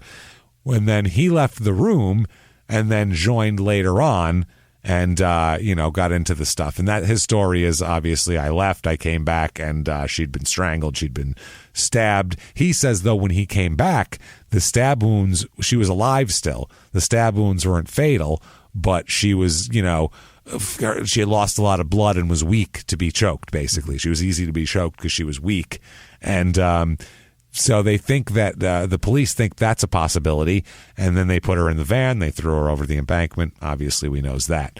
Now, Debbie Lynn claims that Randy terrorized her and forced her to commit the crimes that did all this. She said, I didn't want to do any of this. I just wanted to have a nice night out with my husband, come home. She says that now she says Randy's violent toward her. And on different occasions, he broke her nose, gave her black eyes, and threatened to kill her, and has also assaulted her sexually. Oh, my. She says. So, and I doubt none of that. I doubt none of that, because that all makes sense why she stabbed him twice. You know what I'm saying? Yeah. That makes perfect sense. He punches her and she stabs him. So, yeah, that's fair. What the fuck? You know what I'm saying? Yeah. He sexually assaults her and she stabs him. You know, like... That's how they deal with their weird relationship. It's fucking weird. So, they have they determined it was a total of 4 knife wounds there. That's the totality of the knife wounds. And it also appeared, like they said, she'd been beaten about the head and face. They were hard pressed to tell which of the injuries to the face happened when she was beaten, or which of the ones were made worse on the fall. Okay. That's where they have trouble with that. Yeah, because it's just blunt trauma. Yeah, that's about that. They said they were unable to determine whether. They said she'd obviously been strangled, but they don't know if maybe she had something placed over her face as well. Oh. They're thinking that's a possibility. Like while they were strangling her, they put a pillow over her to hasten the process a little bit. Slow, more air, yeah. Even less air, yeah, like Bianchi and Bono used to do with shit. They would, make sure to put a bag over someone's head and let a little air in and then take it out and do all that shit. My.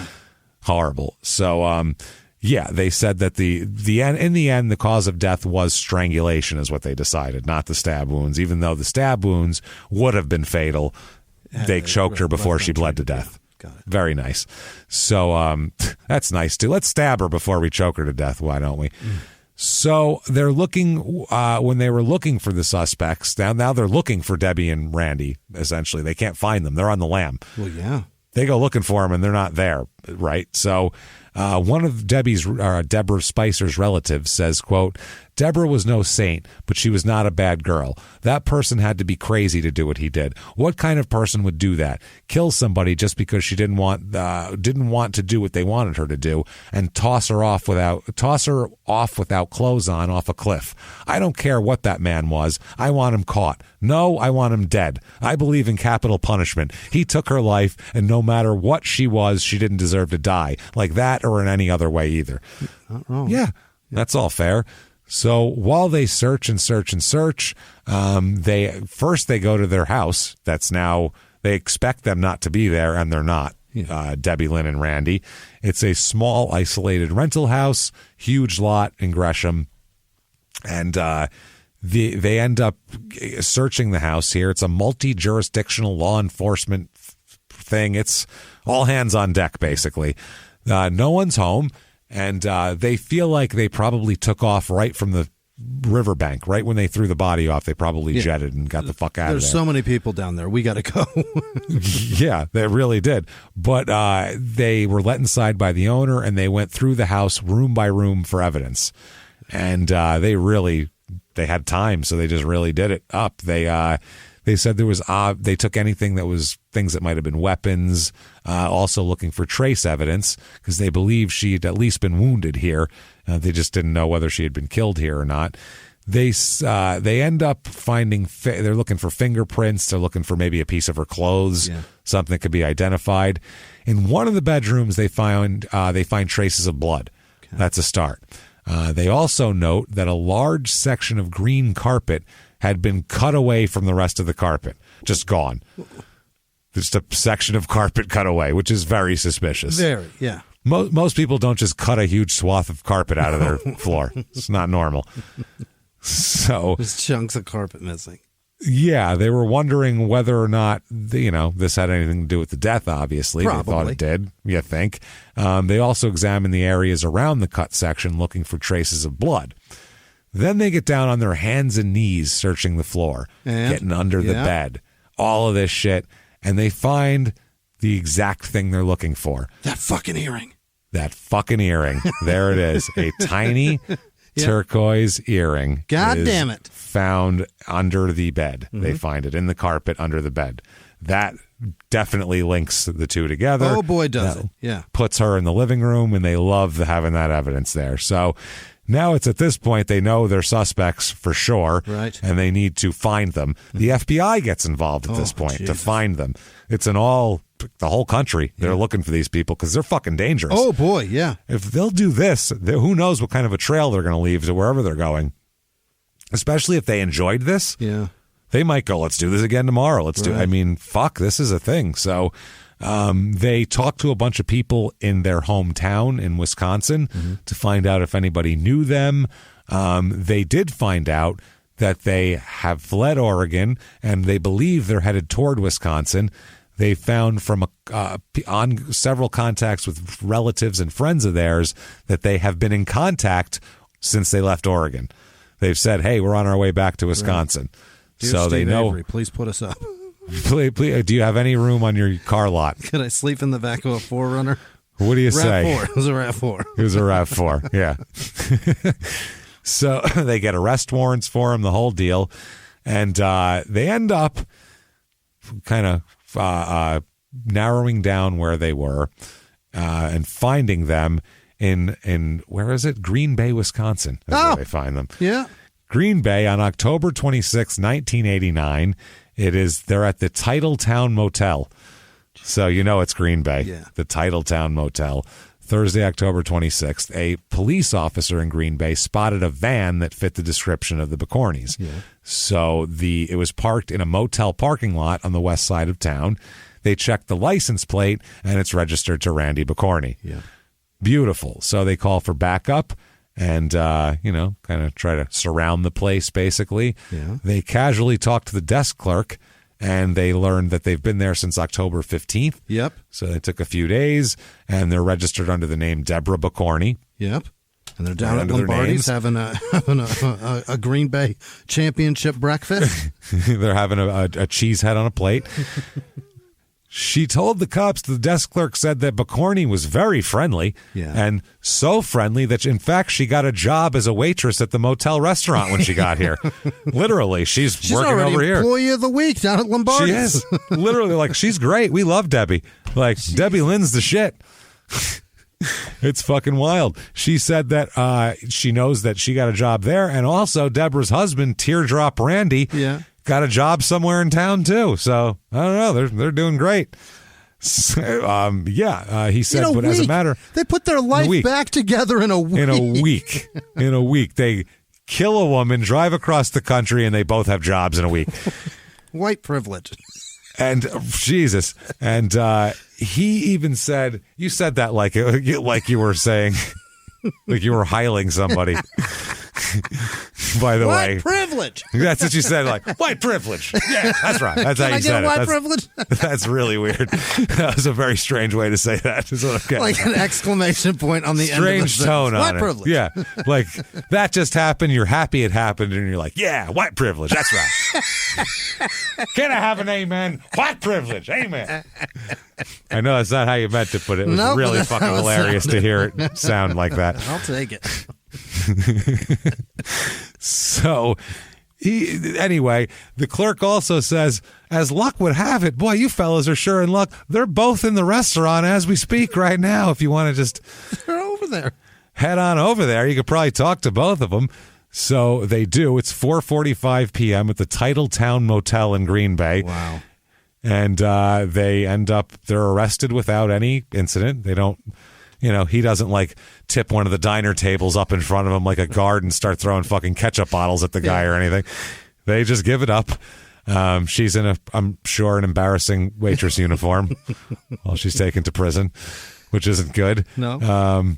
So they did use extreme caution because obviously they're dangerous as fuck, man. Dangerous people, but they find them when they search the van, and they tow the van, by the way, so they could search that. Yeah. When they search it, they find, among a lot of shit here, a big section of carpet that had been cut away from the bedroom in the. They kept it for a week. They drove for 1,000 miles and didn't throw it out. Hung on to the whole thing. Think about how many middle of nowheres are between Oregon and Wisconsin. Oh God. How many times they stopped in Montana or North Dakota or somewhere, Minnesota, along the way to get gas? So much middle of nowhere. And they were like, just leave it. It's good. It's fine. I feel like if we leave, they won't even look for us no more. It's just like, if they stay in town, we'll get them. If not, they can go. How messy must that van be that just throw it in the back, nobody will find it? That's what I mean. Well, they said it fucking reeked in the van. The van smelled so bad. They were like, it was hard to get near it. They saw massive blood stains on the carpet. It was just heavy. You know, like you stab someone and they bled out. Like a body laid on it. Like someone bled out on it. So they said they also turned the carpet over and observed that the blood had soaked through it and, all through it. It's soaked. That's how much blood it is. Results of the blood typing there indicated the blood stains found at the house was the same type as Spicer's. At the time, they have to wait forever for DNA at that moment. And the blood found inside of the van was also the same type as her. So that's a lot of evidence. It's not conclusive, but it's good to help out here. And now the medical examiner comes in here and checks all that out. Like we said, has all their stuff, which matches up with the blood and how much blood would have left. So they match that up. This is a lot of evidence. It's a lot of evidence against them. It doesn't look good at all. No. They were seen by her relatives with her. Right. And that's the fucked up part. If they didn't stop at her relative's house, I don't think they would have been caught near as easily as this. Not near as fast, Not near as fast, and maybe not at all. Who the hell knows? It might have slipped through the cracks. And kudos to the relative who got that good of a look that saw Debbie Lynn on his chest, saw the teardrop Randy. And everything. Yeah. Yeah, not too fucking shabby. Very really, observant. really good. Well done. Yeah, I would say so. So now they do an interview right away with Debbie Lynn. Debbie Lynn. Now, Debbie Lynn is going to waive extradition and get extradited back. Randy's going to say, no, I'm not waiving extradition. You're going to have to extradite me, which they do in 8 days, so it doesn't fucking matter. But just making it extra difficult for everybody. In the interview with Debbie Lynn, she says that that Randy tried to force. Basically Randy tried to force me to have sex with her, and then force Randy.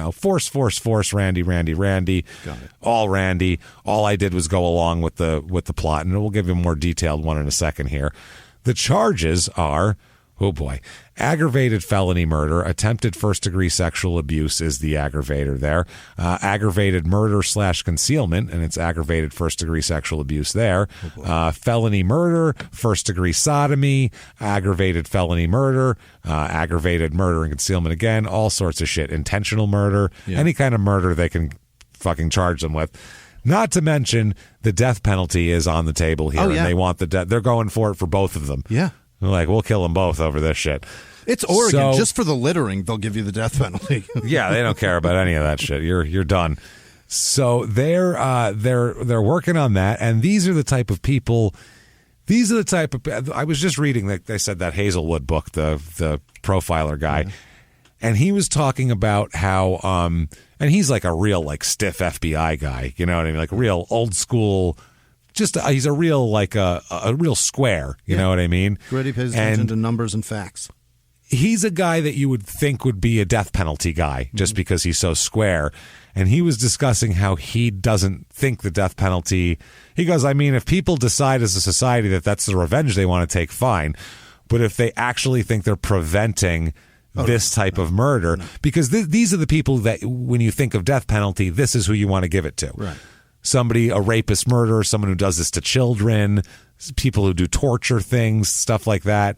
That's who you give the death penalty to, or who society thinks of when they say, I want the death penalty back in my state. The idea behind it shouldn't be that it's a deterrent for people that are going to do it. It's a deterrent to keep this guy from doing it again, because that's all it is. But he's saying how to this type of a Randy Bicorni or a Ted Bundy or somebody like that, the death penalty means nothing because he said he had it explained to him by an offender, actually, that made it make sense to him. He said the offender asked him, hey, let me ask you a question. You ever skip school when you were a kid? Right. He said, sure. He goes, you knew the consequences, right? You knew you'd get in trouble. Your mom would yell at you. You get called down to the office. You do all that. You knew that, right? And he said, yeah. He goes, did you want that to happen? He said, no. He goes, why'd you do it then? What's the answer? Right. Because I didn't think I was going to get caught. Right. That's why. Yeah. No, the consequences don't matter if you don't think you're going to get caught. Great point. And the guys like this are on the narcissism personality spectrum. They don't ever think they're going to get caught. Right. So they're not thinking, if I do this, that's the result. They're thinking, well, that's fine for other people. I won't get caught. Right. It's the same thing. He likened it to Ted Bundy when he was getting pulled over, drunk and driving and shit. And they were saying, people said, oh, he must have wanted to get caught. No, he didn't think he could be caught. He's better than them. He's such a narcissist. It's the same reason why back in the day when fighter pilots had to do dogfighting and shit, they looked for narcissistic people. People that just believe they're better than everybody else. You need the guy that goes, well, they won't shoot down my plane. Not this one. I'm in me. it. I'm in it. What are you, fucking crazy? You need a sky full of those guys or else people aren't going to do it. It's the same exact thing. Nothing deters this guy. He's been to prison. It doesn't matter. He's 47 times he's talked to cops, James. Yeah. That's only in his home county. Right. And he's been all over the place. He met his wife on the West Coast, for Christ's sake. Who knows what kind of records he has everywhere. So anyway, this isn't like I said, this guy isn't scared of anything. He just thinks he's going to get away with it. They both plead not guilty, obviously, pleading innocence. Not me. God, not me. It was her, and it was him. He's up first for the trial, okay? February 91 is his trial. First question is he wants Deborah, or Debbie Lynn's, prior bad acts to be allowed in so we can describe that she's dangerous and it's not just me and my sweet doting wife. That's his plan. She's fired on husbands. I didn't want to get shot at. He seeks to admit the evidence that she carried a knife as well and threatens to use it on anyone who came between her and him, which is a thing that happened. Recently, she attacked a woman with a knife, and then all the other shit too with her ex-husbands and everything like that. He said that his offer for the admission of the evidence is that they were signature type, identity type of acts. And they said you are allowed prior bad acts when, quote, evidence of other crimes, wrongs, or acts is not admissible to prove the character of a person in order to show that the person acted in conformity therewith. It may, however, be admissible for other purposes such as proof of motive, opportunity, intent, preparation, plan, knowledge, identity, or absence of mistake or accident. So they said the attacks on the former husbands were not similar in the method to Spicer's death, even though she stabbed Randy twice, but the former ones. So they will not allow her, basically reference of her being a knife-wielding into a knife-wielding biker mama into the fucking courtroom. But also, painting her out to be vicious doesn't mean he's not vicious. No, but his whole, they're tried separately. So his whole case is it was all her. Yeah. I got a blowjob, passed out, came back, and she had her all carved up. And I was like, fuck, I better help. And he'll say why he said he helped too in his story. He also says that he was upset in the beginning that the court's requirement that he display to the jury the multiple tattoos on his arms and chest. He argues the tattoos have no relevance to identity when from the beginning of the trial it was conceded that he was with Deborah and Spicer until the time of the murder. So they're saying you need the tattoos so people from the bar and people and her relatives can identify, and he's saying you don't have to. I'm saying I'm me and I was with her. Got it. So that's there. He says that the nature of the tattoos was prejudicial, and he doesn't say why, though. It's because there is probably some prison tattoos that say some racial shit, which that's the other thing. That swastika is not going to look good. So there you go. A lot of other shit, too. There's an 88 over here and a fucking all sorts of stuff. None of this is looking good. Why None of those are looking 14? Good. Don't like that. So they said also, the prosecution, that the unusual tattoos were assigned to his identity for a bunch of witnesses and all that sort of shit. So they let the tattoos in, and they said that they weighed everything carefully and they let him in here. The witnesses said the defendant, in part, they remembered him because of his distinctive tattoos. Yeah. It's easy to remember him. They viewed the tattoos as with no visual prejudicial impact. He said we can tell the jury that don't judge a man because he has shit drawn on him. Right. They're adults, and we Books told them and not to. covers and shit like that. Yeah, at the same time, the prosecution's like, they're going to be scared shitless if they see all his fucking tattoos. This tattoo man is the defendant. You know what we mean. Mm-hmm. There's one man here accused of murder in the whole courtroom, and he's the only one covered in tattoos. What does that mean? Nothing, maybe, but you be the judge of that. Or the jury, I should say. Has nothing to do with me. No shit. In opening statements here, his lawyer blamed the death on Debbie Lynn. He said that he learned that Debbie Lynn was bisexual soon after their marriage in July of '89. That's the other thing. They've only been married for like 4 months. Mm-hmm. That is crazy. And he didn't like it. He was like, I don't like that you're bisexual. Okay. Maybe you should know someone enough to know that they're bisexual before you marry them, probably. At least them. What she doesn't hide it. Yeah. That's the other thing. She's not hiding it at all. He said that both the women were naked and they were already doing the deal, and he said that Deborah became angry when they were all naked and fucking around. Deborah became mad and just started stabbing Spicer with a pair of scissors that was close by. Not even a knife, just grabbed some scissors off the nightstand and started hacking away. The attorney for Picorni also said that Debbie Lynn had twice prevented Randy from entering the bedroom where she was having sex with Deborah Spicer. He said that all three had been drinking heavily, and at one point, this all comes into the thing here. He says he gets on the stand himself. Randy testifies because he's got to say, I didn't do anything. He said he twice entered his bedroom where the women were lying naked on the bed together, and his wife told him to leave. He said he went into another bedroom and just passed out. Awakened by the noise. He went in. His wife was sitting over Spicer's body, and he said she'd been stabbed, and Debbie was holding a pillow over her head and had bloody scissors next to her on the bed. Okay. So she had been done stabbing her, and now she's asphyxiating her. Yeah. He also said, quote, she told me she's dead. She's dead.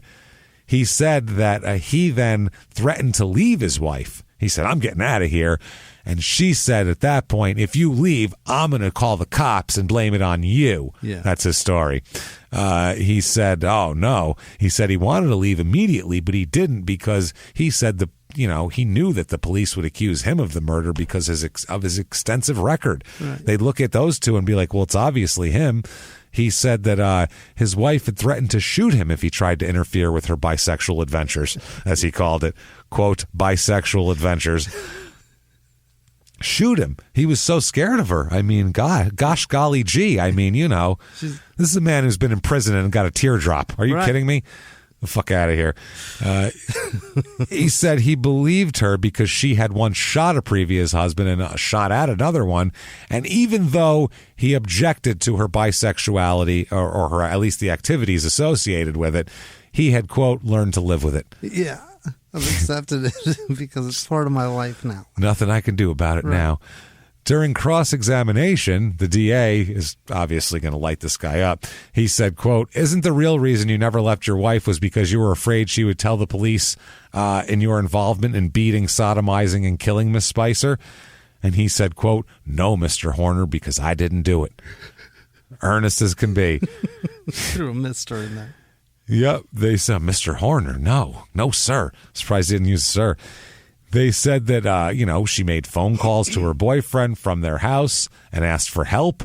And he said that he took the telephone away from her on one occasion and told the man she had been talking to that he'd better not come over or he was going to kick his ass. Oh. He said, listen here, pal, I don't care what she told you. You come over here, it's going to be an ass whooping. All right. Click. So that was that. He repeatedly denied having anything to do with killing her. He did admit that he helped dispose of the body by throwing it off a cliff. And he says, quote, I was scared. I was confused. I was just plain numb. Uh-huh. Not buying it, sir. I'm just not buying it. You're a hardened criminal, bro. You're a very hard. Yeah. You have a teardrop on your face, mister.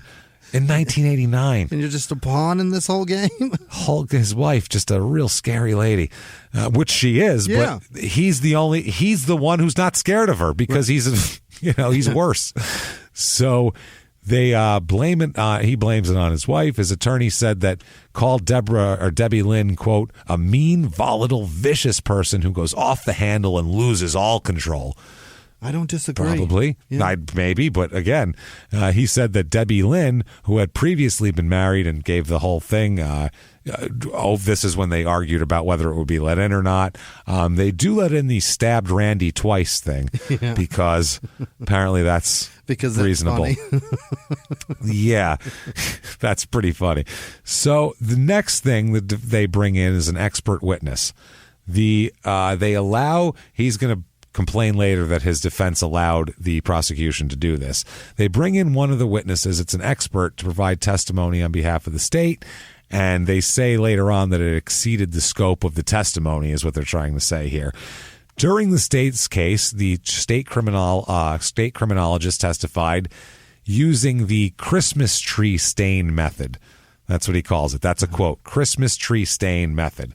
On material taken from her mouth, she had identified 2 sperm heads. During the defense of it, the defense of case here, one of the defense experts, Dr. Brady, said that in his opinion, the objects found in the victim's mouth were not sperm heads, is what he said. Another expert, a Dr. Grimsbow, also testified at this point. He said that his testimony was limited to whether the material on the scissors in the van was the victim's blood, basically. Yeah. So before he testifies, the prosecutor contacts him to discuss the question of the blood on the scissors. During the discussion, the prosecutor also asks this guy some questions regarding the stain method used to detect the presence of sperm in the mouth. So this Grimsbow later contacted the prosecutor to see if he could examine the slides, and the prosecutor gave them to him. Now, on cross-examination, the prosecutor asked the court for permission to examine this guy on a matter beyond the scope, and that was the use of stains. So basically, this is they're saying that he was called for one thing and they're using him for something else, and they didn't have a chance to talk to him about this other issue. Okay. Essentially, it's a technical issue, but it's something here.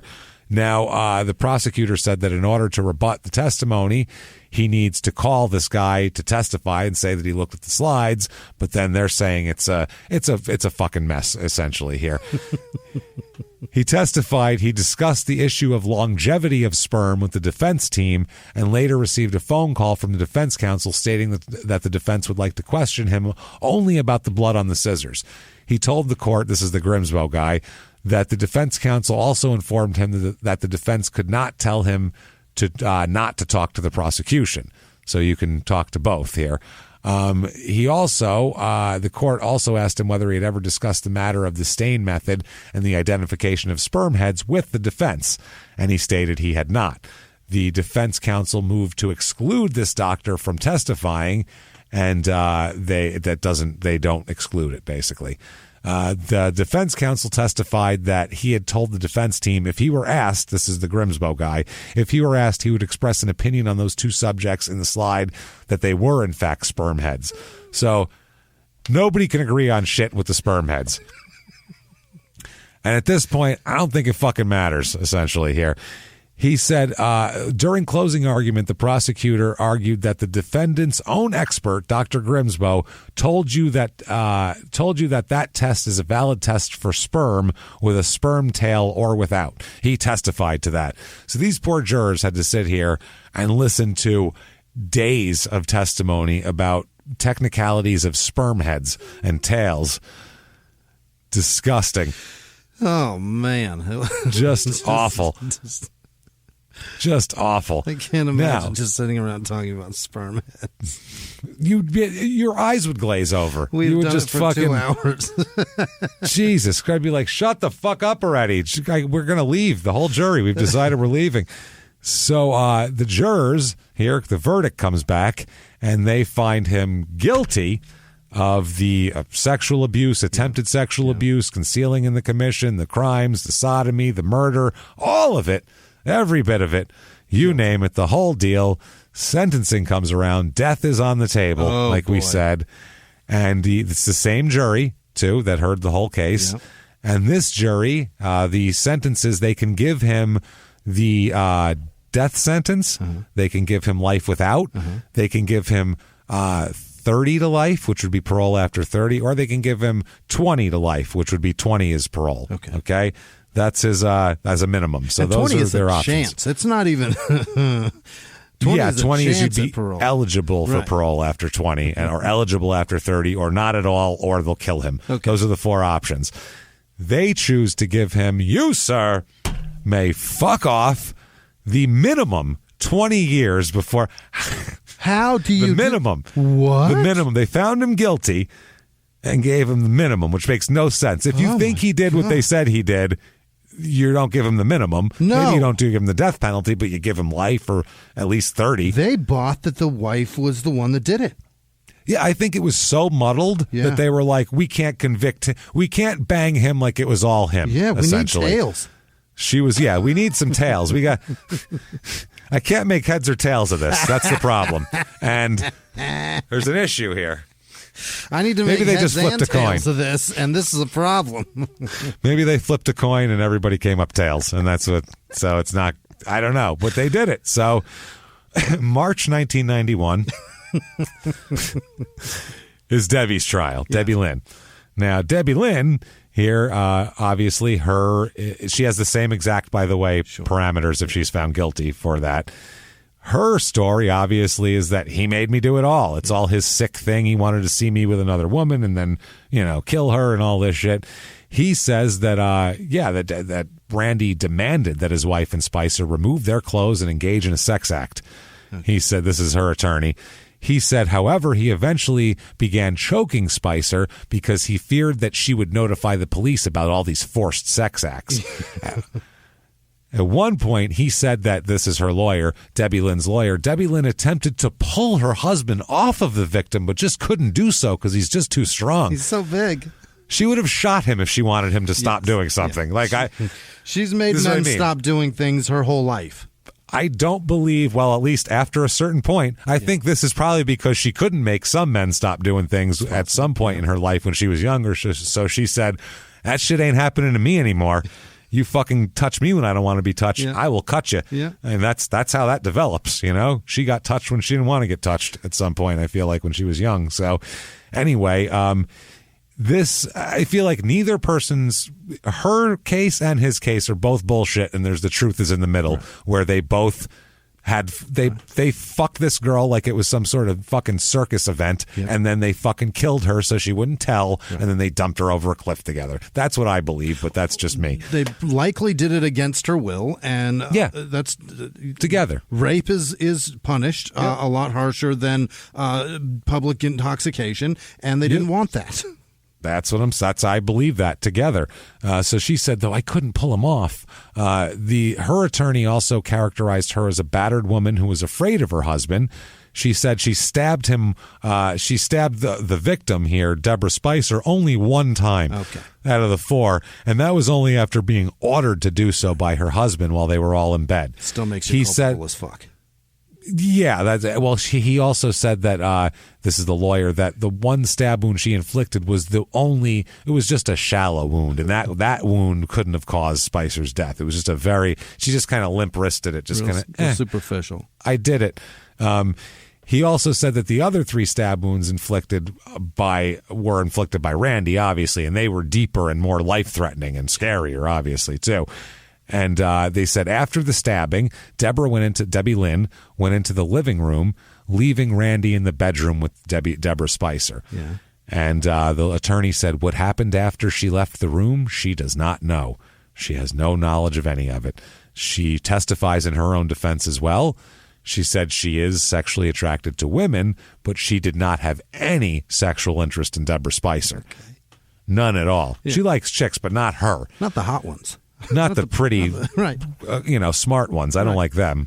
So, okay. She also described how she tried to stop her husband from attacking Spicer. She said, quote, I tried to pull him off. I couldn't redirect him. She trusted me to help her, and I couldn't stop him. And then that's when she admitted the stabbing. She said, quote, He said, you are going to do this. I said, I can't do this. He said, yes, you can, or you will be next. I really thought he would kill us both. And then she was crying throughout her testimony. The district attorney asked at one point if she recalled telling a friend that she knew how to cry when she wanted or needed sympathy, and she said that she doesn't remember making that statement. That doesn't sound like me. That doesn't sound like something I would say. So in the end, the DA says, quote, don't give her a chance to victimize someone else. If not the death penalty, don't let her out again. She said she cried a lot during the trial through the whole thing here. There is an interesting thing with this rebuttal psychiatrist that they have here, which I always found fun here. This is a defense psychiatrist. And they said, in making your mental health evaluation, isn't it important for you to determine whether or not the person you're evaluating is telling the truth? And he says, that's right. And he says, the question is, and don't you think that in determining whether someone's telling the truth, that their ability to recount details of a crime is a significant factor as to whether or not they're truthful? And the answer is, in my opinion, Deborah Spicer's ability to recount the detail, not Spicer, Debbie Lynn's ability to recount the details in a truthful and consistent manner around the crime satisfied me. So they said, how important is it that someone tells you the truth? And he says, yes, I mean, I'm not sure what you're asking. Obviously, everybody would like people to tell the truth. No shit. That's how you understand what happened. Now, if you're asking me whether I expect people to tell me the truth, that's an entirely different thing. And he said, well, do you expect people to tell you the truth? And he said, no, especially in jail. And they said, why? And he said, well, most of them, that's an antisocial person, which simply means that by nature, and then it's objected to, and they go back to him, and he says, well, the distinction in the criminal population is that we psychiatrists call antisocial personality. And that just means someone who has a different set of values, a different conscience. And these people lie and cheat and con. I mean, that's what it's all about. So I'm not so foolish to think that when they talk to me, people, especially about things that are important, like how much time they're going to spend in prison, that they're going to be honest with me. Yeah. I just accept the fact that most of us present our best foot forward, right? You know, we apply for a job, you expand on the last job, so all of the color in our lives, you color your lives a little bit. This group of people really color their lives, and I just expect it. I don't get mad at them or anything. I just accept that this is the way they are, and I try to always be looking at the evidence that I do have and try to figure out what happened from there. So they said, if hypothetically a person tells you one story at one date, a month later starts changing the story, and 4 months later changes it again, is that something that you typically see or not? And he said, you hear the story change. I use a phrase called internal consistency. All that means every time you hear the story, it's the same. Every time I hear something, I get some internal consistency from people, but I also get a lot of internal inconsistency, meaning the story changes. Yeah. That was the most useless answer a human being's ever given in court. Yes and no is what he said here. So it depends on the individual. Now, the reason I told you all of this is because the defense keeps objecting to him saying the antisocial thing and that they're a liar because they're in jail, because the defense says the jury knows she's been in custody for 18 months. So that means that she contends that the testimony was thus tantamount to telling the jury that she had lied when she told her story to him and to the jury because she's in jail. They're saying that he said anybody in jail is a liar. And he's saying, statistically, yeah, that's what I'm saying. And they're saying you can't say that. Statistically, people in jail are going to tell you a rosy version of whatever the fuck put them there. Because they don't want to tell you what really happened because it looks fucking bad. In the John Douglas profiling book, the Mindhunter book, he talks about he's actually gone in, and this is an FBI profiler who's dealt with horrible people. He said he has been so convinced by a person that he's talked to, a murderer, that they did not do it, that they've been railroaded, and this person was so convincing that even he believed them to the point where he left went back to the office, opened up the files, and went through it to find out that they had all the evidence in the world and the person 100% did it, and they're just a really good liar. There's a man, he said that happens, in that I Am Killer documentary on Netflix that convinced a man that he didn't do it so much that the guy fought for took it to the Innocence Project and everything to test the DNA that's in the case. They tested it. The motherfucker did it.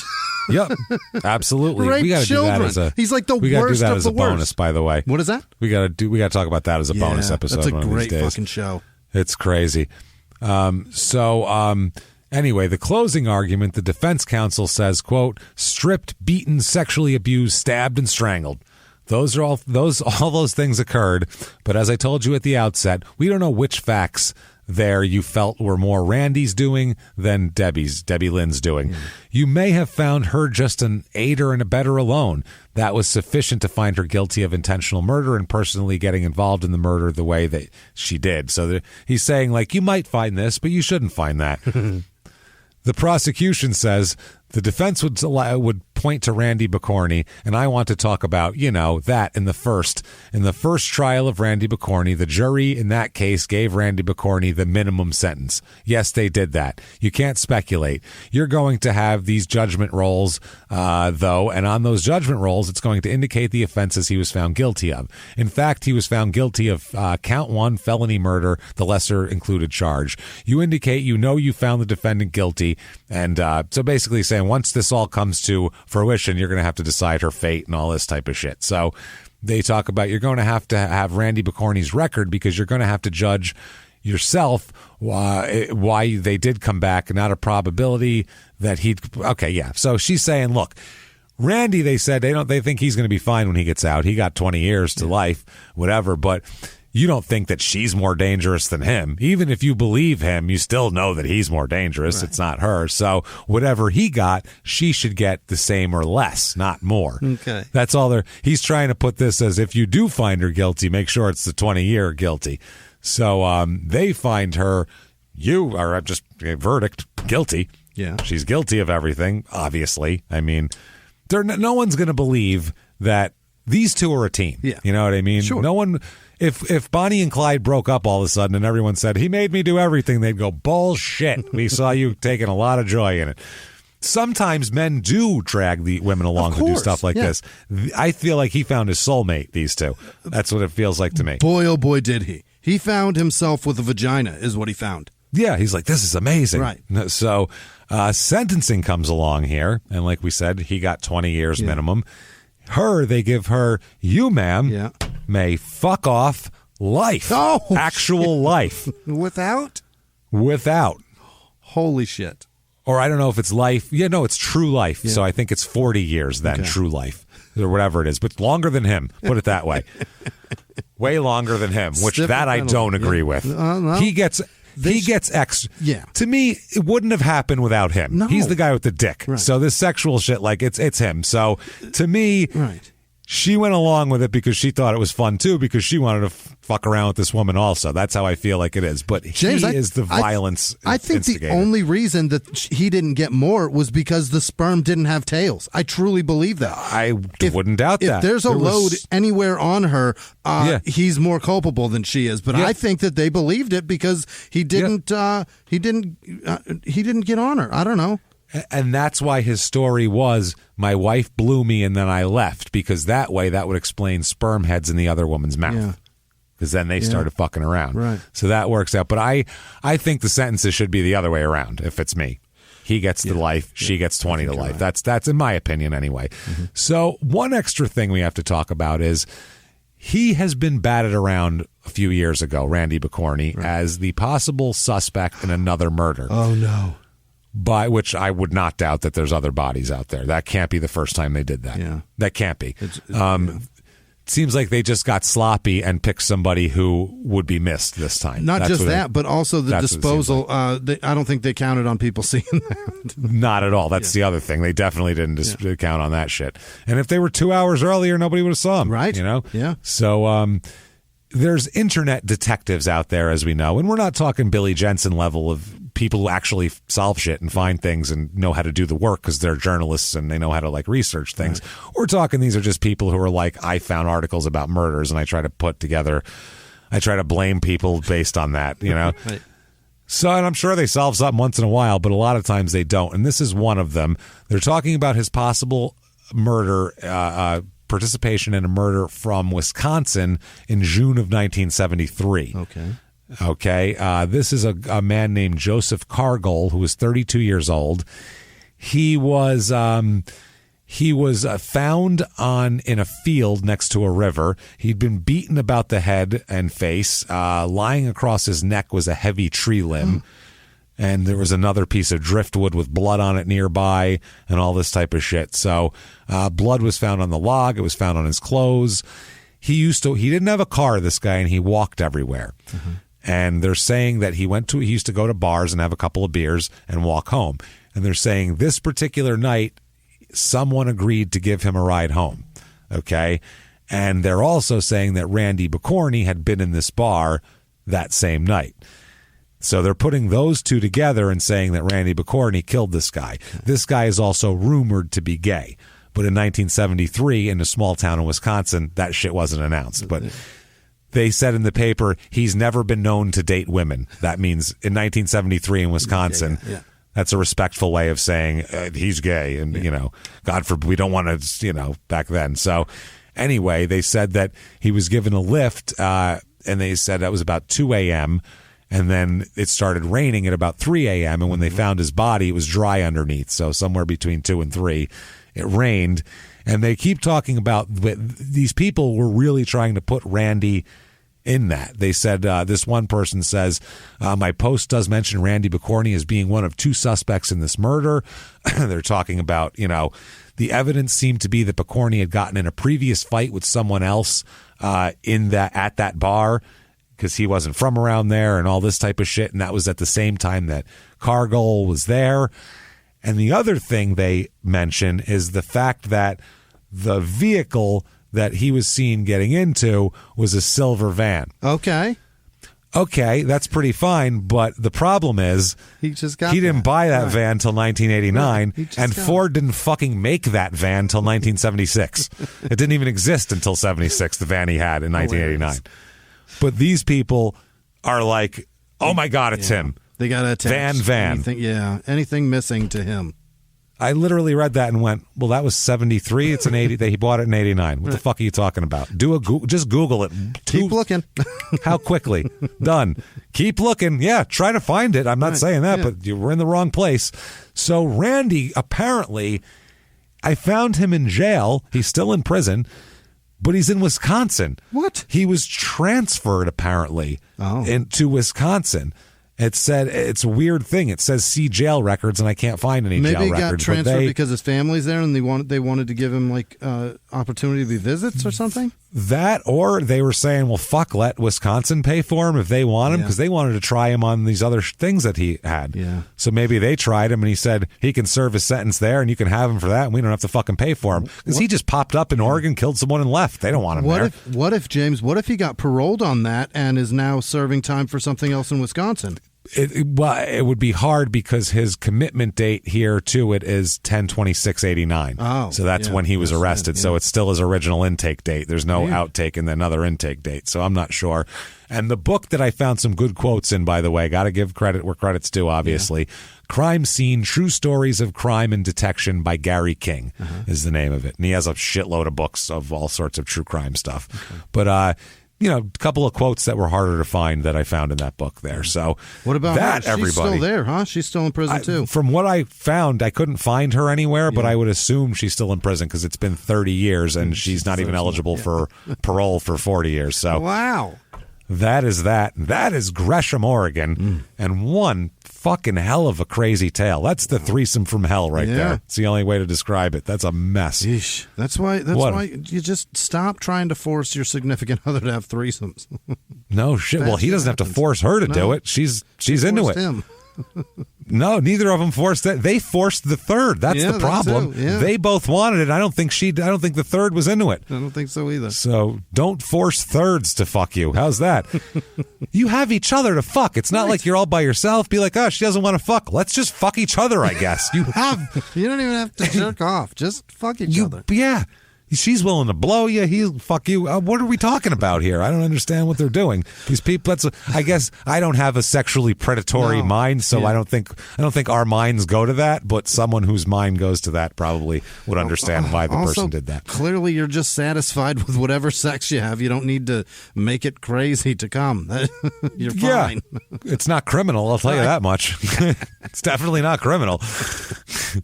So that said. If you enjoyed that episode or any of the episodes, tell the world about it. Get on every Apple podcast and Stitcher and any place that you can rate and review, anywhere, any app that has that. Give us however many stars you can give us and say something nice because it does help the show out a lot. Do that. Also, head over to shutupandgivememurder.com right goddamn now. Get your tickets to the virtual live show next week. Yeah. Oh, we have a good case picked out. It's going to be awesome. We redesigned the set. Sarah did this awesome thing on the table. It's going to sound better. It's going to look better. We stepped our game up. We'll put it that way. You're going to be impressed. It's a live show in the comfort of your own home because God knows we have no fucking idea what's going to happen with live shows. We hope to get to them, but we have no idea if it'll happen. Yeah. So check that out. Buy it right now. Shutupandgivememurder.com. It's also available for 72 hours after that, September the 16th, and 3 days beyond that. And please do that. Also, while you're at it, follow us on social media. We are at Murder Small on Twitter, at Small Town Pod on Facebook, and at Small Town Murder on Instagram, as well as you should also listen to the other great shows on the Upside Down Digital Network, including Game of Crimes, which is just amazing. You're going to hear stories that you've never heard before from insiders in cases that you're familiar with, and then cases you're not familiar with. But I mean, they've talked to people like people involved in the Green River Killer case that you don't hear from. People that are like, because they have hookups with that. I mean, he was a DEA agent. He's got a lot of hookups. They know a lot of people that Morgan Wright and Steve Murphy. Right. Yeah. They know some people. So, we're going to do that. Check them out. Definitely. That's every Monday, Game of Crimes. And then Life After Happy Face on Fridays with Melissa Moore and Dr. Laura Petler.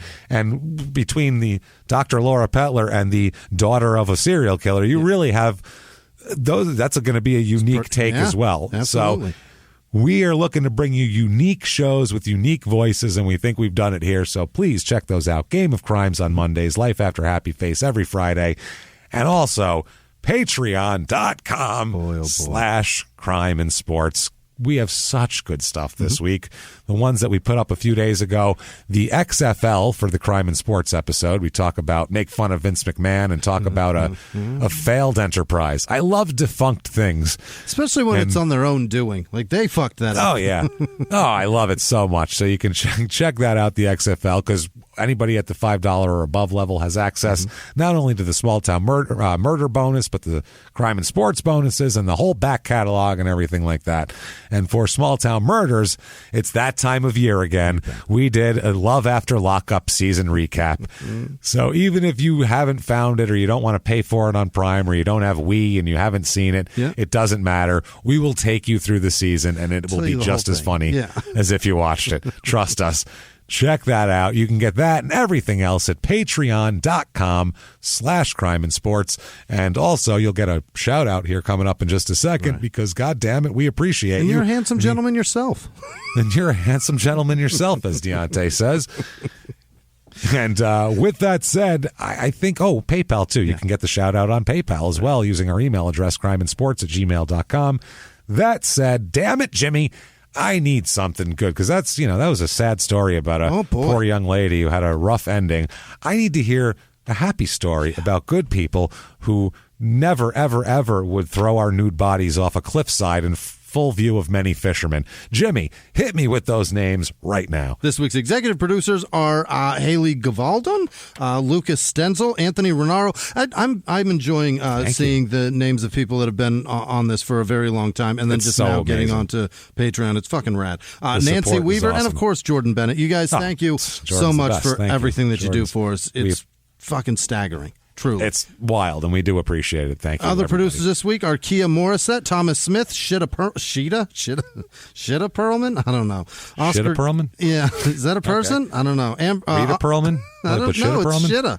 Sheeta Perlman? I bet it's Sheeta Perlman. Sheeta, like Rita. Yeah, okay, there we go. Poor Carla. Yeah. Oscar Gamble's Fro, Rabbi Shmulevich.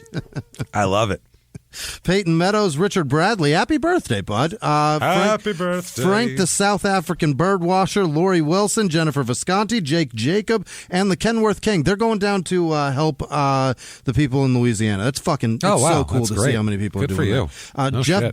Jeff Bezos has big mommy milkers, James. I don't know if you know that.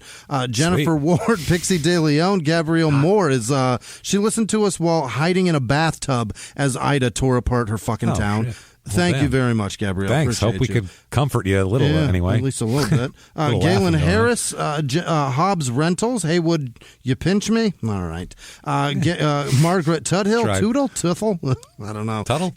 Yeah, one of those. Kelsey Couts, Janice Hill, Julian Trennerden from South Australia, P.S. Way the fuck down in Australia. Wow, thank you. Patrice Blankenship, Carl Kirshner, and his favorite movie is Rain of Fryer. I don't know if you know that. He wanted us to know. Ashley Long donated both ways. Thank you. Linda Brilla, Alexandria I'm never going to get this poor lady's name right. Krukowitz? No. Rebecca Samantha Flaxeroni Head.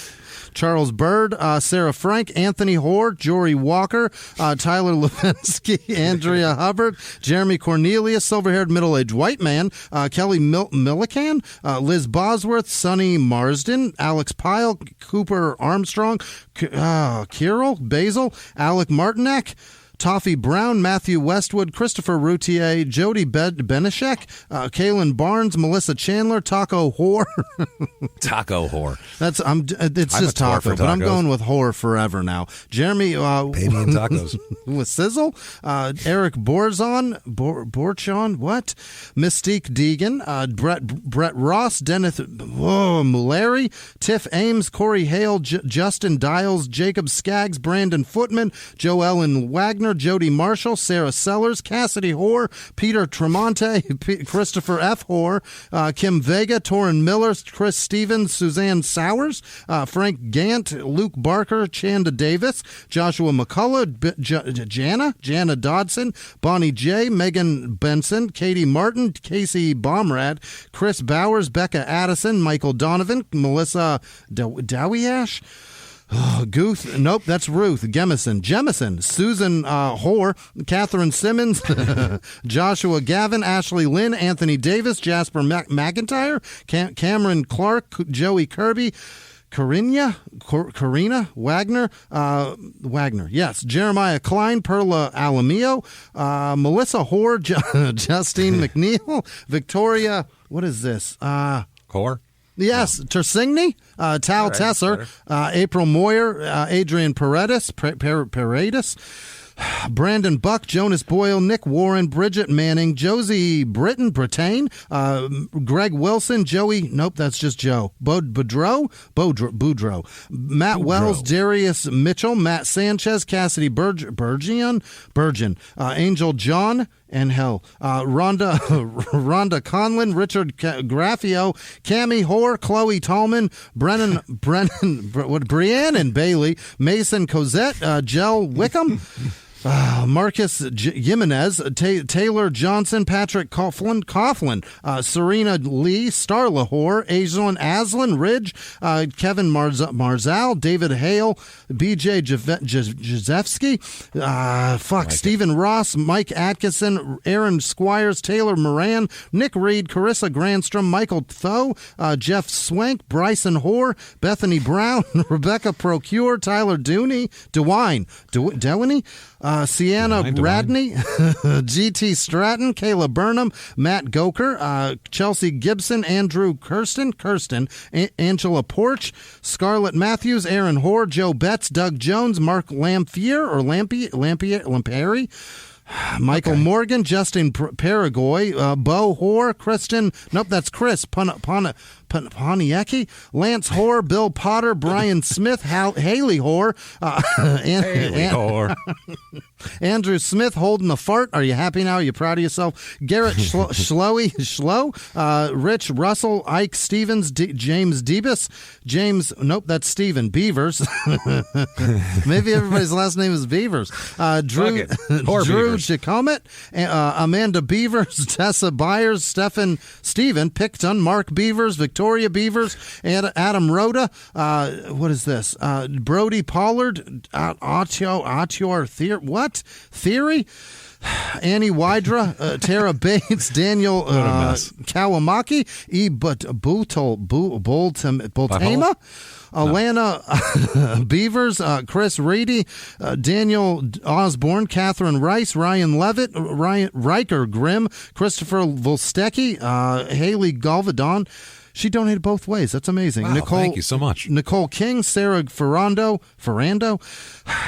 Tammy Martin, Megan Isherwood, Tamia Collins, Sean Perry, Trey Schubert, John Carroll, Anthony Lowe, Noel Dalla-Forte, that's not right, Adam Miranda, dispatches from who knows where, Tate Wilson, Nicole Anderson, Corey Rosser, Rachel Barrows, Nicole Francis, Taylor Matthew, Matteo, Lori Barnett, Amber Wardle, Allie Turner, Taylor Jenkins, Victoria Mintkin, Vi Conrad, Cole Varela, Ryan Levitt. He donated both ways. Thanks, Ryan. Thank you, Ryan. Jim Richmond, Sam Hoare or Sam Beavers, Ryan Wakash, Rebecca Gilbertson, Hannah McGrath, Robin Hall, Jacqueline Brothers, and Patrick C. Hoare Beavers.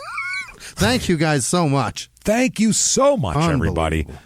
Honestly, from the bottom of our hearts, we cannot tell you how much we appreciate your support and you're always being behind us and everything like that. So thank you so much for what you do and for honestly just making this a thing that we can do for like a living and not have to do on a weekend. It's awesome. Not have to do it like we're fishermen going out at 6:30 in the morning and then being exhausted all day. We can concentrate all of our time and effort into this and try to bring you the best stuff we can. Yeah. So thank you for that. And keeping it niche and specific and letting us be us and be personal and not have to be something we're not. Yeah. Like there was a tweet from... we don't have to be mainstream. There was a tweet from Kyle Kinane saying it's baffling how many people think that "Who Are You" is a tweet or something you can say to somebody that does comedy and think we give a fuck. The people that know who we are, no one to know us, matters. That's it. Thank you for giving us an opportunity to make a living and not have to be something that anybody else knows. This is fucking great. I love this. We appreciate it, and we can be your secret forever. We don't give a shit. We're happy with that. So I'll take it. What if they wanted to get a hold of you, Jimmy, and out your secret? How could they do that? You can find me on the internet where James is at as well. Where are you, James? On the internet, I hope. You can. You know what you do? Google the show. You can get everything. You can go to shutupandgivememurder.com. You're going to get that up there. It's going to take you. And on there, there's links to our social media. You can find us. Yeah. Wherever you find us, it'll say who we are and where our social media is. So do that. Keep coming back each and every week because...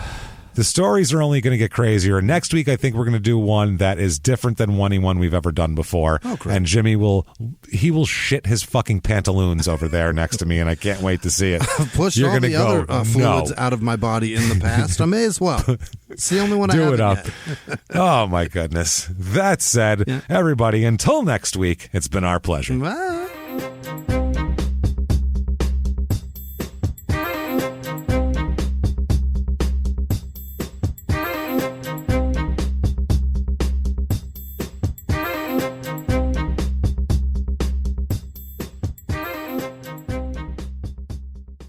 If you like Small Town Murder, you can listen early and ad-free now by joining Wondery Plus in the Wondery app or on Apple Podcasts. Prime members can listen early and ad-free on Amazon Music. Before you go, tell us about yourself by filling out a short survey at Wondery.com/survey.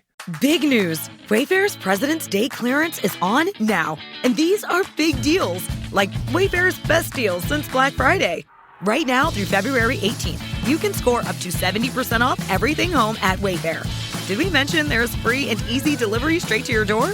There may even be some flash deals popping up too. You'll just have to shop and see.